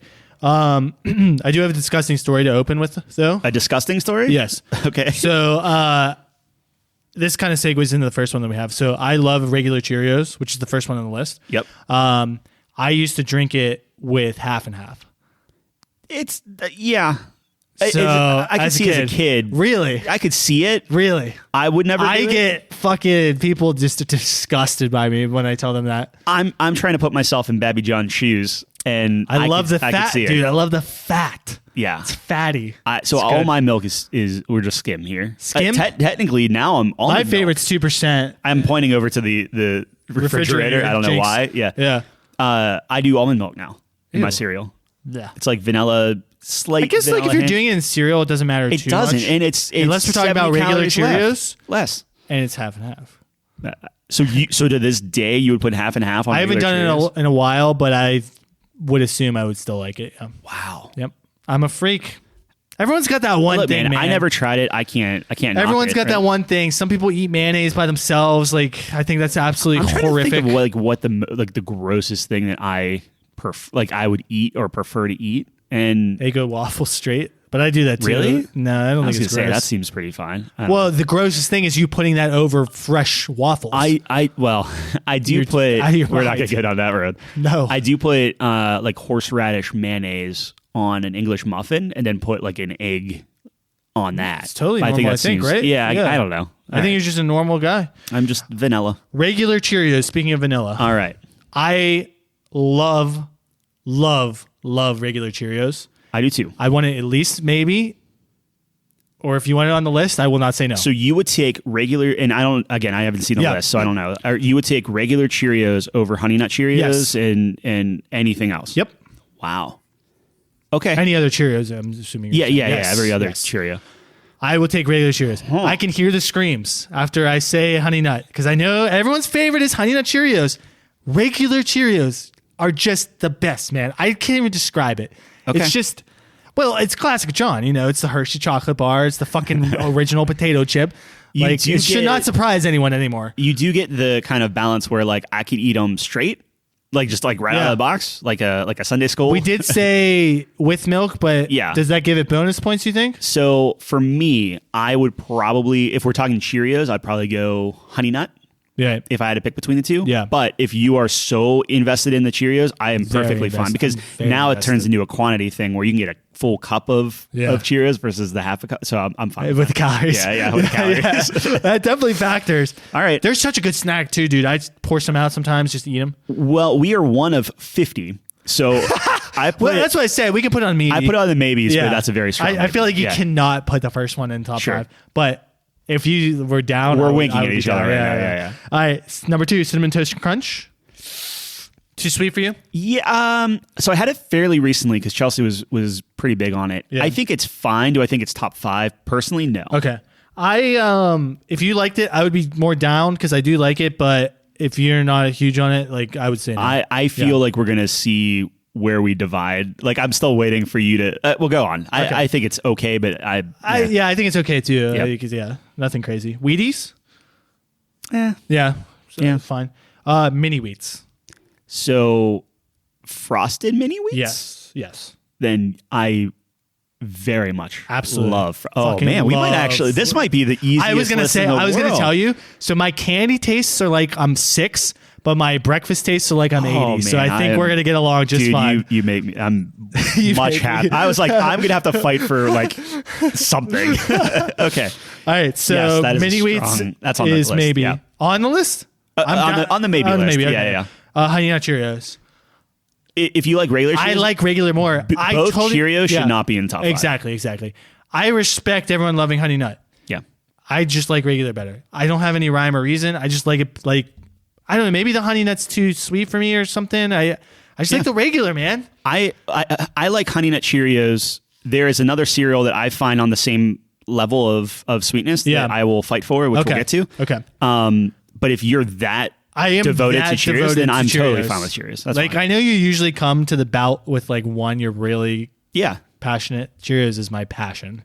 We are 80 years old. I think. That's fine. Yeah. I could hear people just roasting Yeah, me. I don't give a sure. fuck, dude. I love Cheerios. I will eat them. I used to eat them for dessert. I used to have bowls of Cheerios for dessert, like every night. It's a great snack. I had one for lunch. Lunch was a bowl helps of your regular heart. fucking Cheerios today. Well, I counter that with all the fucking Red Bulls I drink. Well, yeah, okay. That's All fair. right, Apple Jacks. I never liked Apple Jacks. I would eat them, but I'm not huge on them. So. Granted, so there were 2. It was Apple Jacks and Golden Grams. I don't want to like skip ahead, but like those were 2 that my grandma always had. Yeah. Okay. I did not care for those. I haven't had them recently though. Yeah, I I was haven't always super either. young. The most my experience was like the travel ones. Yeah. Okay. Because they came in the variety pack, so they're okay, but Okay. no, not top 5 for me. Rice Krispies. I like Rice Krispies. I very much like Rice Krispies. Very much. Like okay, like you. Like I could eat your a eyes shit are ton layering. of Rice Krispies. I could. Like even more so than Cheerios. I don't know if I like it more than Cheerios, but I can eat more Rice Krispies. Well, like sure, that's just size. No, but like I can have like 3-4 bowls of Rice Krispies for some reason. Yeah. They're Well, that's so why we addicting don't to me. have cereal here because Yeah. I would literally just Yeah. crush a box of cereal. Yeah. Yeah. Like I usually I'll put on maybes. Yeah. Okay. Yeah, They're good. I was gonna say I usually have like 2 bowls of Cheerios. Today I only had 1, but like Rice Krispies, like I have to stop myself because it's just like they're so good. Rice Krispies is funny because they're always like, oh, snap, crackle, and pop, and it's like every cereal does that. Like Well, they you put it coined in milk. Yeah, they coined it, man. I They're guess. fucking smart. Do we count Rice Krispie treats as a bonus? No, because if we were adding that into it, Yeah. then we would have a completely like then, mom- It's other. We're totally off conversations, topic, but my mom made this awesome Rice Krispie treats with pumpkin Oreos on it, or not Ooh. Oreos, pumpkin Cheerios on it as well. Okay. And it gave it that pumpkin, just a little bit Yeah. of pumpkin taste to it. That was so sweet. It was awesome. Yeah. Nice. Yeah. Yeah. You got to try my mom- mom's pumpkin soup still. That's true. And my mom doesn't do Rice Krispies. She does cornflakes and makes like little wreaths. Same concept with the marshmallows and stuff. But they're very, man, they're so good. So good. Lucky Charms. Speaking of marshmallows, We need to put Lucky Charms on the menu list. Really? Do you not like them? not really. Oh no. Not really. Oh no. Not. I don't know, man. Like that's surprising because like you like the marshmallows. Specifically Lucky Charms. I like no other like Boo Are you one Bear, of like those all that other crazy stuff. people that just eats the marshmallows? No. Okay, No, you I need the need mix, I the need mix. the perfect, and I'm talking like original Lucky Charm. The moment they start putting extra marshmallows Yes, in, it I'm ruins exactly it. the Yeah. same way. But the base Lucky Charms, like the not marshmallow, Yeah. is like ugh. Look, It's like not great. I'm putting this on the list. Yeah, no, we just can. as a maybe. It's not my favorite, but I don't hate it. It's like okay, like I'd eat it. If that's the only thing we Just for my own sanity, I need to see it on the list. Okay. It'll had. Whatever you got to do, baby. I'll take it off. I like That's it. fine. No, but, it's, yeah. I don't. We'll see where we're at. All right. Raisin Bran. I like Raisin Bran. I'll fuck with Turns Raisin out Bran. not good for you. Oh, really? The amount of sugar on that thing But is 2 like scoops of raisins. The amount of sugar on the raisins. Dude, seriously though, look at Raisin Bran and put that next to Lucky Charms, and it's insane. Wow. It is insane. That's a scam. Oh my god! I thought it was good for you. No, Holy shit. Wow. no, All it's right. like one of the worst things for you. Wow. I'm okay taking off the list personally. But if you liked it, I would be down, but I'm kind of neutral about it. I like it. I like it a lot, but oh really? yeah, it ruins my stomach too much. Oh wow. Yeah. Okay. Count Chocula. Yeah. See, I'm not a big fan of that either. Yeah. Interesting. Did we just ruin a bunch of childhoods? Probably. Okay. Yeah. I was never allowed to have it, so me neither. Yeah. So by the time I was able to get it myself, it's like it's worn off. It's over. Yeah. Pops. Is that the rooster? Pops? It's the yellow with it's like the Oh yeah, no, there are better versions of that cereal out there. Honey Smacks. That's the frog. That's the frog. Yeah. I can show you the pictures. No. Honey Smacks I put on the same thing as like Golden Grams and Apple Jacks. Yeah. Same thing. Golden Grams. We just talked about that. Yep. Alpha Bites. That's the same. So that's with the marshmallows. What's that? Is it with the marshmallows? It's just alphabets with the marshmallows. Without the marshmallows. Oh, without the marshmallows. Right? Yeah. I've never had alphabets. Alphabets is essentially Lucky Charms, but without instead of marshmallows. Yeah. So why would we ever? Well, they have it with marshmallows too. So why wouldn't you just get Lucky Charms? Exactly. No. yeah. Don't put it on the list, but no. I like Fruit Loops. Lucky Charms. I don't like fruity cereals. Oh, really? Yeah, that's where I was like, I was wondering. I'm not a huge fan of Fruit Loops, but I'd fuck with it. So we can. Do you want to put it on the list? No. I'm not that big on it. Cracklin' Oat Brand. That's on there? Yes, sir. Yes, it's so good. Yes, sir. You know what's worse than freaking... You didn't think they were all going to be on there. So that is... You want to talk about old cereal. Yeah. That is an old cereal. Do they even sell this anymore? They do. Okay. But it's in like this tiny little box. It's one of those cereals that come in like a ridiculously small box. Yeah. I guess. Yeah. Or just old people buy it and they eat like three of them. Yeah. My grandma always had that. If you want a cereal that is worse than Raisin Bran, that is... Oh, really? Oh, my gosh. What's the in amount it? of sugar... I don't know. It's bran and sugar. Oat Bran. It tastes so good. It's like cookies. Wow. It's like oatmeal cookies in there. Yeah, it's so bad for you. So you want to put that on the list? You never had it, though. I never had it. Yeah, I wouldn't necessarily That fight hasn't for stopped me it, before, dude. I'll put it on the list. How many Animal Crossing things have made our list? Like, let's be honest. I'll put it in there. That is like eating a freaking oatmeal cookie for breakfast. That's awesome. All right, Kix. I love Kix. Really? Yeah. Do you not like Kix at all? I was worried about that. Yeah. They get all mushy and disgusting. I love Kix. I don't like the texture. So Kix, I would take that might be... I know. Yeah, it's going to be tough. That might be my top. All right, put it on the maybe. Cereal. Put it on the maybe. We have to put it on the maybe. Yeah, that's fine. All right, Life. I never had Life. Really? Yeah. That's shocking. What is Life? It's like just pretty standard, kind of Chex-y. Yeah, well then if it's like Chex-y, how about maybe? Yeah, but I'm very bad with my descriptive words. It's not. Here, let me see the. Yeah. Let me. I think it's wheat, right? Oh, okay. So it's like the healthier version of. Yeah, it's healthier. It's like it's not as puffy as a Chex. Yeah. You know, give me that rice. I'm not big on it. I want those rice puffs. Frosted Flakes. I like Frosted Flakes. Yeah, I do too. Yeah, I like them in my mom's wreaths that have marshmallows and it stuff. Does make it better. Yeah. Would you put it on the maybe? If you want on the maybe, I will. Otherwise, no. I don't know if I feel that strongly is about Frosted Flakes better than Raisin Bran? And we didn't put Raisin Bran on the list. Yeah, I could take or leave either of them, honestly. So could I. I'm just saying if you're going to say like one or the... right. I wouldn't put Frosted Flakes over That's a good point. Raisin Bran. Yeah, so let's not put it on then. We don't want to clutter it up too much. O's? O's? O-H apostrophe S. I've never had O's. Honey Graham. Sure. They look like Cheerios, so no. Life Cinnamon. Going to say probably not. Yeah. Coca Krispies. Anything chocolate and fruit. Yeah, I like the original better myself. Yeah. Rice Krispie Treats is on here. That's what? Rice Krispie Treats cereal. What is it? Just Rice Krispies with more sugar? Probably. Yeah, no. They're like stuck together a little bit. So it's like if you crumbled up a Rice Krispie. I would rather have Rice Krispies at that point. Yeah. So Crispix. Crispix are good, actually. I might actually take a Crispix. They are actually good. You know what? I'll put them on the list. The corn and rice, yeah. So let me ask you this. Yeah. Do you like it more than Chex? I need to see the Chex box to have your brain go back to it? Okay. See how my saliva I like Crispix glands. a lot. That's pretty Go good. Lean Crunch. My mom is a big fan. Yeah. I'm not. It's good, but no, I'm good. Cornflakes. Nope. Really? I fuck with some cornflakes. So it goes Raisin Bran, Frosted Flakes, cornflakes for me. Cornflakes are good. I'm just saying. Cornflakes the worst or best? Yeah, it's like the most bland of all of them. Like, I'm a bland guy. I don't know. I wouldn't put it on the list though. Golden Crisp. So I don't know what I was saying with Golden Grams before. Golden Crisp was what I was thinking of. I do not like Golden Crisp. But Golden Graham is like kind of the Chex style. Yeah. I've never had it. Fruity Pebbles. Yeah. That's like fruit Rice Krispies, right? Yeah. No. Yeah, I'm not big on that. I'm not big on that either. Captain Crunch berries. I like regular Captain Crunch. Okay. I've never had it. You never? Whoa, hold on. What? Never had the berries one. Oh, okay. Yeah, me either. Yeah. Kellogg's Product 19. The fuck? What? Isn't that Special K? Probably. Are they not allowed to say that anymore? Is that why? I have no idea. I don't. Whatever. Special K is not bad. It's pretty good. It's fine. Yeah. Raisin Bran Crunch. Nah. Yeah. Oatmeal Squares. No, me neither. Weetabix. Whole grain cereal. I told you we're gonna have everything. We're doing on some this. deep dives. No, I don't. I've never had that. Honey Bunches of Oats. This is something I have had. Okay. Do you like it? Yes. All right. We'll put it on the list. You don't like it?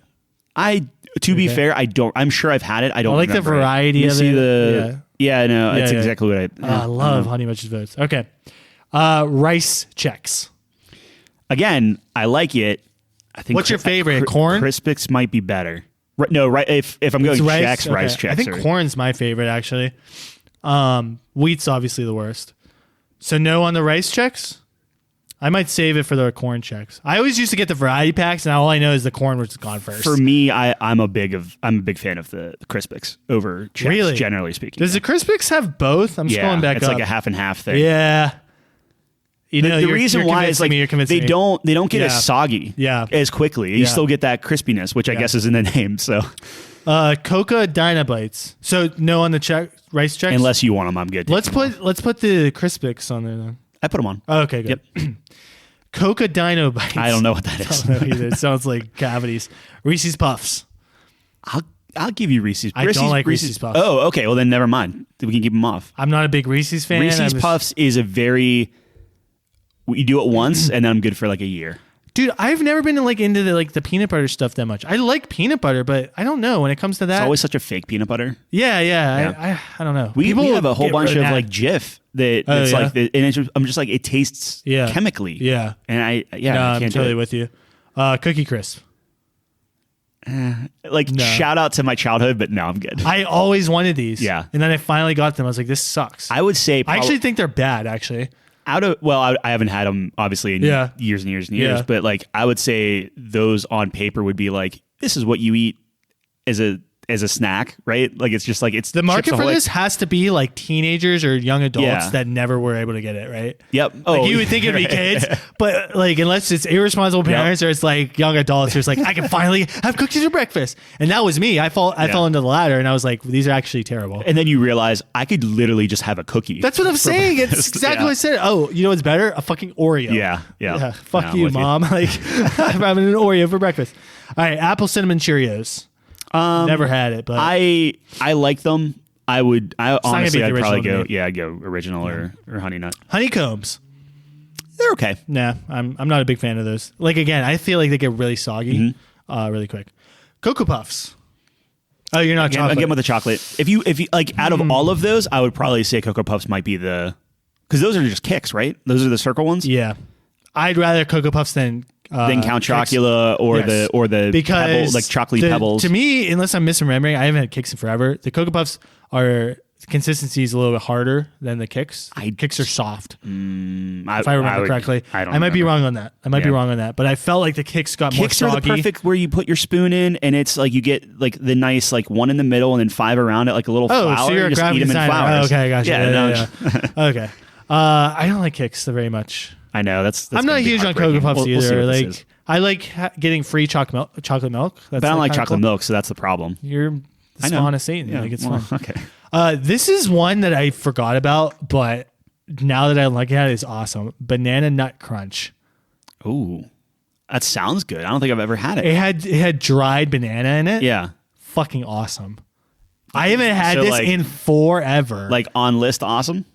Like maybe Okay. because you've never had it. There might be some trading going on here. I foresee it. I'm like, future. I'll put something I haven't had all day. I'll might trade you something. All right, Yeah. so I got s'mores on here. I've never had that. Have you had that? Nope. Okay. Peanut butter crunch. Nah. Nah. Waffle crisps. Can I see the waffle crisp? Yeah. Yeah, I do not recognize that. Me neither. Cocoa Pebbles. No. Yeah, same thing. Basic 4. I have no idea what that is. Nope. Shredded wheat. My mom has been loving these. Shredded wheat's okay. We have frosted mini wheats, which are It's better. infinitely better. Absolutely. Yeah. Oh, here's Special K. It's okay. Special K is very good, but yeah, it's like it's Yeah, I wouldn't put it top 5 though. Yeah. Like, it's not going to make it there. And then the last one is Trix. wow. Okay, Yep. well, I don't like tricks, but that's Yeah, I'm not a huge fan of Trix either. interesting. Okay, That's all 50. Did you have any? so that got- what about like regular Captain Crunch? Can we? I mean, do you that like was Captain on there? Crunch? Yeah, not enough to put it top 5. Wow. Okay. Yeah. All right. I feel I haven't had it in. I may have had it a couple times, so Yeah. I'm not the expert on that. I want to give a special shout out to Fiber One. Didn't we have a Fiber one on there? I don't think so. It was It's- Fiber One something else. Oh, okay. Well, special shout out. Yeah. At my old age, Yeah. I appreciate the Body Fiber health, One. yeah, Yeah, but, absolutely. Okay, so let's. I think that's a good list. Yeah. Anything else you wanted to mention? Not really. You hit everything. hit the one I am secret shocked at weapon. Yeah, the Crackle yeah. Oat brand. Yeah. Hell yeah, man. All right. So here we go. So we have Cheerios, Frosted Mini Wheats, Rice Krispies, Lucky Charms, Crackle Oat brand, Kix, Crispix, Honey Bunches of Oats, and Banana Nut Crunch. Oh, dude, the more you're talking about it, I want to go out and buy some Banana Nut Crunch, man. That's so good. I've never had it, so this is gonna be interesting. 'Cause, Yeah. like on paper, that sounds right up my alley. It is absolutely up your alley, and you would love it. Yeah, It has the best fruit in it, first of all, which is a great start. that's true. But the style of it too, I think everything about I like it. I like the texture now. Like Crunch. So, yeah, if it's not soggy, Yep. you get that crunch. I still. love that. Yeah. Yep. Okay, what are we gonna eliminate? Oh man, that's gonna be tough because we both like the only ones on here that like. What aren't you feeling good about? Because you can see it, so I'm trying. I'm to sorry, I can see it. Yeah. So for me, Yeah. Rice Krispies. How much do you love Rice Krispies? Yeah, I'd be more willing to get rid of Honey Bunch of Kicks. Oats. Oh, okay. Okay. It's like I'd be really get rid of Kicks and stuff. I know Kix is your boy. I've never had, I think I've had Honey Bunches of Oats. I really have to. I recognize. I really the box enjoy for it, sure. but I'd rather eat Rice. Like I am a Okay. big Rice Krispies. All right. guy. Well, we'll trim out Honey Bunches of Oats because Okay. I think that's I love Honey Bunches of Oats. So though. Cheerios- I gotta make some sacrifices. there. Cheerios, Frosted Mini. So what can be on the list? Looking at this full list, I think Cheerios is Okay. a lock. Yeah, Cheerios. Frosted Mini Wheats is a lock. Yeah, All right. yeah. So that's 2. So we need to come up with 3 now. I feel like that helps us. So Do we you have- want Kix? I would. So let me put it this way. I would take Kicks over Lucky Charms. I would be Okay, willing yeah. to If we knock can get out rid some of Lucky Charms. if we can get rid of Lucky Charms and we can get Rice Krispies on, I will make that exchange. Wow. Yeah. But are we saying Rice Krispies and Kicks go on, and we take out And we Lucky have- Charms, and we then have one one slot. left? Yes, that's what I'm saying. I'll even give you Crackle Oat brand. I'll take that off. As well as Lucky Charms. Yeah, Or instead I'll of take Lucky I'll Charms? take both of those off. in Really? good faith. Okay. So just to be clear, right now on the list we have Cheerios, Frosted Mini Wheats, Rice Krispies, and Kicks. yeah. And now there's Crispix and Banana Nut Crunch. It sounds Oh, like you really fuck. like Banana Nut Crunch, though. I want to get rid of Kix so bad. It is such a waste I of know. a slot, dude. Oh my god, this is the same shit that happened with Star Wars, where Episode 1 is somehow sitting at number 4, and I'm like, in what universe is this happening? Like maybe you could have convinced me it's the 5th best, but better than Episode 3. I get so I much don't shit know. for that. Do you feel? So let me ask you this: do you feel better about Lucky Charms than you do Kicks? Yes, I do. Okay. I would rather have I Lucky would- Charms on than Kix, but Okay. I know you like Kix more than Lucky Charms, right? I do, but they're very close. Okay. So Okay, then I don't feel as bad. All right. So let me. I will take Kicks off because of how much you hate I just, it. dude, it's so soggy. I hate it. I just had really bad You gotta eat experiences it quick, with it. man. You I gotta, like taking my time with my cereal. Yeah, no, I guess. I do too. Apparently, Yeah, sure. I don't know. Sometimes you're making coffee. And I'm it's sorry. Like, I just sitting in the bowl. I'm sogging sorry up. to the Kicks fans. I can't get there. Okay, so So we still have a right really now tough we have Banana Cheerios, Nut- Frosted Mini Wheats, Rice Krispies, Lucky Charms, Yeah, Crispix, and Banana Nut Crunch. are I'm the just getting two. these flashbacks of just eating Banana Nut Crunch as a kid and going to my indoor soccer games, and I'm like, it sounds this is great. fucking So awesome. It's like, Do you want Kix on? If you're gonna give me that one, I want you to be able to pick between Lucky Charms and Kix.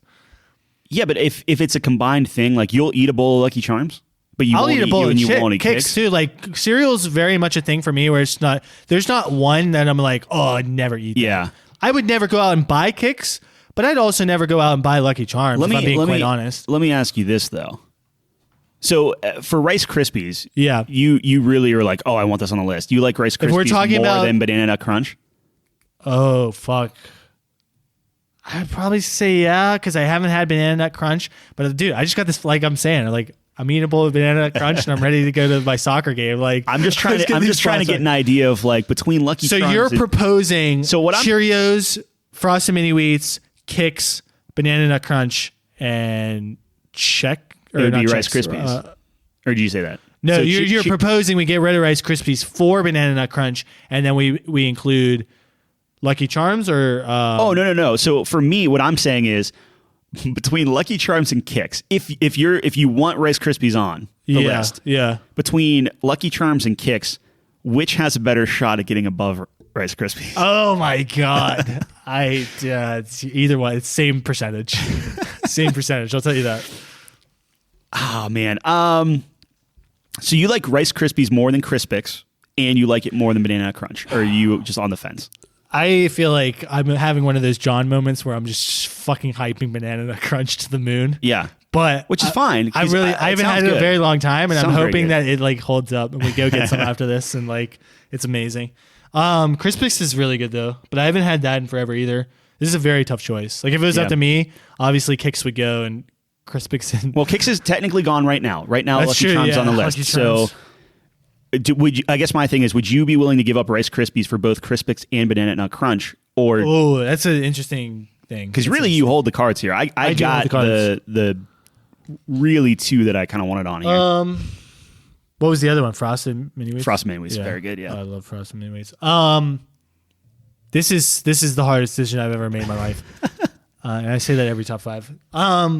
Dude, this is fucked because no, I need Rice Krispies on. I have to stick with my guns. Okay, I want Banana Nut Crunch on there. So Crispix is an honorable 6. 10-year-old John is telling me right now from the past. All right, I'm enjoying this and I'm ready to go to soccer.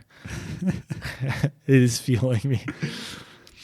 Okay, so now on the list there are 5 are Cheerios, Frosted Mini Wheats, Rice Krispies, Lucky Charms, Banana Nut Crunch. Yes. Yep. Now I know you want Lucky Charms to be over Rice Krispies, so I will make a proposition to you. Okay. And this is a wild one. All right. My proposition for you is Rice Krispies 5, Banana Nut Crunch 4. I will give you Lucky Charms at 3 if we put Mini Wheats at 2 and Cheerios at 1. Oh, you just listed the entire thing. That's just a proposition, dude. Just a proposition. I was going to give you nothing's set. I was going to give you Banana Crunch at 3. I was fine with Lucky Charms at 4 because I think if I'm sitting down right now and I'm like, what sounds better to me right now between Lucky Charms and Banana Crunch? I would want a Banana Crunch bowl. I was going more for the lore based. Number 4 is a little wacky. Oh yeah. But Banana Nut Crunch at 3. I would do that. Okay. All right, let me start moving some things around. So we have you. Man, I usually am the one that just, jumps the gun. Yeah. All right. Well, I was a proposition. I wasn't saying I was saying. So what I was saying is, if I give you Lucky Charms over what I want, will you give me Cheerios over what you want? Frosted. Oh, so you think that I want Frosted Mini Wheats? I am assuming you want Frosted Mini Wheats at number 1. So just for clarification, we have Rice Krispie at 5. Yep. We have Lucky Charms at 4, Banana Nut Crunch at 3. Yeah. And then it's either between Frosted Mini Wheats or but because Cheerios. I put Lucky Charms at 4, I took that off. But the more I'm talking about this, Frosted Mini Wheats are good enough for me that I would be very satisfied putting them at 1. Yeah. So if you feel strongly about that, while Cheerios are my favorite cereal of all time. So the funny thing is, if you said Honey Nut Cheerios, I would feel that as 1 over Frosted Mini Wheats. I just love regular, man. I do too. Fucking love regular. I feel good about Frosted at 1. I'm looking at this. I don't want to swindle you that hard. No, you're not. I mean, you're because not. If it's Cheerios, regular Cheerios at 1, that is the most John biased list I've ever seen in my fucking life. All right, I'll tell you what. Okay. What if I swap Lucky Charms out back for Kix? Okay. And we wrap it up right now. So Cheerios at 1? Yeah. Rice Krispies at 5. Kix at 4. Banana Nut Crunch. You're gonna let me get 3, away with that. Frosted Mini Wheats at 2. Cheers at 1. I feel good about that. Are you serious? I would do that. You're literally gonna say Couch Company believes Cheerios, regular Cheerios, is the best cereal of all time. If I can sneak Kix on there above Rice Krispies, I think you're gonna regret this. I'm not saying that. Like, if you're telling me, do you want Cheerios or Frosted Mini Wheats right now? I would take a Frosted Mini Wheats. Do you need to have Kix over Rice Krispies? I need Kix not to be number 5. That's how much I like Kix. If it was up to me, Kix would be vying for that number 1 spot, which is silly. Because honestly, I really like Cheerios and I like Frosted Mini Wheats. The more I'm looking at this list, like I need a hint of sweetness. Yeah, which is the frosted's perfect. Yeah, when you get the frosted part on your tongue. Yeah. But that's the thing though. Is Frosted Mini Wheats? It's the perfect like. Can you get it out before it's super soggy? Like you get that? Yeah. You get that perfect consistency. And you get the milk in it. Which is crazy because for as much as you're talking about Kix as being soggy, which they do get soggy and it's a bad texture, like Frosted Mini Wheats gets It does, but I kind of like a little bit of a soggy mini wheat because it's like you get that milk injection. Doesn't cut your mouth when you bite into it. Sure. All right, I want Frosted Mini Wheats at 1. Really? Yeah. I think I will get too much hate for regular Cheerios at 1. I'd be quite honest. Don't get me wrong. My favorite is regular Cheerios, but I think you're going to wake up tomorrow and be like, how the fuck did I let him get away with that? I think that's too much. I don't think I can get away with that much. So let me run this down, see if you still feel good about this. Yeah. So we're saying Rice Krispies at number 5. Yes. Kix at number 4. Yes. Banana Nut Crunch number 3. Cheerios 2. Regular Cheerios 2. Frosted Mini Wheats number 1. Yeah. And we're saying regular Frosted Mini Wheats, not the strawberry. Frosted Mini Wheats is right there at number 2 for me. Yeah. Like almost interchangeable. So I feel very good about it. But regular, not the strawberry flavored or vanilla flavored and stuff. Yeah. Regular Frosted Mini Wheats, number 2 for me. Yeah. Not Honey Nut. Regular Cheerios, number 1. Very close though. Very, very close. So the fact that I'm sure the gap is larger for you. I think the reason why I'm still considering Cheerios for number 1 is how are we switching positions here? Well, no, but you were clearly more passionate for Cheerios. Cheerios is my favorite cereal of all time. Okay, well then why shouldn't it be 1? Why shouldn't it be 1? Okay, so Liz, I'm doing this mathematically. Yeah. My Cheerios is right here, and I'm pointing this out to Tyler. Sure. So it's on a graph. Okay, it's a fucking X position on a fucking graph. Or pillow. Yep. Or Y position, right? Y would be Y. Really if you're talking up and down. Yeah. Yeah. So the way I'm holding this would be Y, right? Well, horizontally is X. If you have X, Y. Yes, it's Y. This is Y. You're on the Y axis, yeah. Yeah, I'm on the Y axis. Yeah. Okay. The line goes horizontal. Nope, the line, that's the X axis. I know the X axis, but if you're plotting points on the Y axis, you're going to draw a horizontal line through all the Y points. I see what you're saying. Sure. I'm doing well, no, I mean, yeah. Yes, Y points are gonna be like this. I see how you're doing it. I'm with you. I'm an idiot. I'm stupid. No, you're good. I thought you were listing and instead you're doing like a okay. I'm on the Y axis. Here's my point. So yeah. This way, the audience doesn't even know what I'm doing. All right. Anyways, I've been doing this for a year almost. Here is my Cheerios. It's on the Y axis, and then right below it is Frosted Mini Wheats. Yeah. For you have Frosted Mini Wheats on your Y-axis, and then a decent gap. No, it's like very close. Same? That's what I'm saying. Same gap as me? I like Cheerios. Don't get me wrong. You love Cheerios? I do. Yeah, I would say so. Okay, all right. Give me. In all honesty, the reason why we did, because like you can ask Chelsea. I've asked for regular Cheerios before, and Chelsea doesn't like them, so we get Honey Nut. Right. I do like Honey Nut, and I think that if I had to pick one, like right now, I'd probably go Honey Nut. Yeah. But I very much like Cheerios. Okay. I don't know how we flipped positions. No, I'm just saying. Like I'm looking at it, and it's just like it comes down to fine either way. But my favorite is Cheerios. But it comes down to conviction, where Cheerios and Frosted Mini Wheats, none of those are like my ultimate favorite. You know why I'm so passionate about this? Is because I get so much shit for liking regular Cheerios. So that's why I'm so passionate about all these fucking original things. Like original chips, I go to bat for. Chocolate Hershey bar, I go to bat for. But I gave you crap for the chocolate Hershey bar. Absolutely. So like I'll fight back when I feel it. I just shout out to John. He has my back on the chocolate Hershey bars. So he does. Yeah. I respect the hell out of him for that because we don't fucking cave to these fancy pants candies and cereals. All right, I fucking said Oreos. Cheerios. That's the second time I did that. All right, Called so Cheerios Oreos. Chiseling this in stone. Have you ever had the? Have you ever had the Oreo Cheerios? I think so. I think they're like okay. Yeah, like just have an Oreo. Just have an Oreo. We're adults now. We can eat whatever we want whenever we want. You summed it up perfectly. It's partially my problem. Okay, so number 5, Rice Krispies. Snap, crackle, and pop.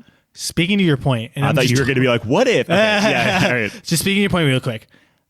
Cheerios. I'm about to say something I think is going to be profound, and it might be fucking stupid. Okay. So get ready for this. I love these. I'm glad this is recorded. Yeah. Cheerios can be a fantastic dessert, better than a breakfast that's supposed to be a dessert can be a fantastic breakfast, like a Cookie Crisp. So let me broaden it. You gotta cereal is better going in the direction of dessert than dessert is going in the direction of cereal. Like, let's get cookies for breakfast, Cookie Crisps. Oh, if you're taking like a dessert and converting it into a cereal form. With a cereal converting into a dessert form, like a Rice Krispies or a Rice Krispie treat or something, right? Yeah. Is that profound, or is that the most obvious thing? No, you're skirting. I don't know. No. You're skirting the line between a profound and like no doubt. But yeah, I don't know. I was like, John, you got to say this. I didn't understand where you're going with that. Yeah, but I don't know. No, it makes sense. Yeah. Yeah, I don't know. Specifically thanks to Rice Krispies, I guess. I don't know. Fuck it.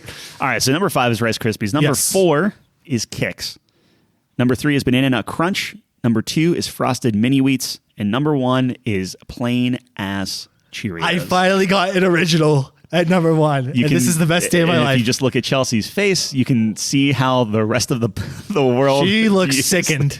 And that's what I've been dealing with my whole life. And that's why I'm so passionate about this. They literally give me hell. I've been 80 years old since I was 6, Tyler. What am I supposed to do? Look, I think it's a very good cereal. I'm happy with it. I don't care. I will go to war for original Cheerios for the rest of my life. Take it to my grave. I don't give a fuck. I don't have that passion for any cereals, which is why Cheerios are number 1. There it is, man. Wow, that's a lot. There's a lot of conviction in that. So I feel good about it, though. I can't wait to hear the responses. We're going to get roasted tonight, especially from Mike. Probably, yeah. And probably Calvin. Oh, it's going to be fruity this and chocolatey that all night. Yep. We're better than that. Yep. Yeah, we know. Anyways, that's all we got. That's it. So thanks for joining us. As always, if you've made it this far, we very much appreciate it. Check us out on couchcompany.games. All of our links are there. We do a Twitter poll every Tuesday, Thursday. We would love to hear from you guys. We're trying to get more interaction on there, hear from our audience. It's one click, very easy. Just tell us your thoughts. Everyone has them. Absolutely. So if you have a Twitter and you have an option, if you have a Twitter, you have an opinion. There's a Venn diagram. It's just a circle. So check us out on there. Check out our YouTube. All the links are on couchcompany.games, like we said. Oh.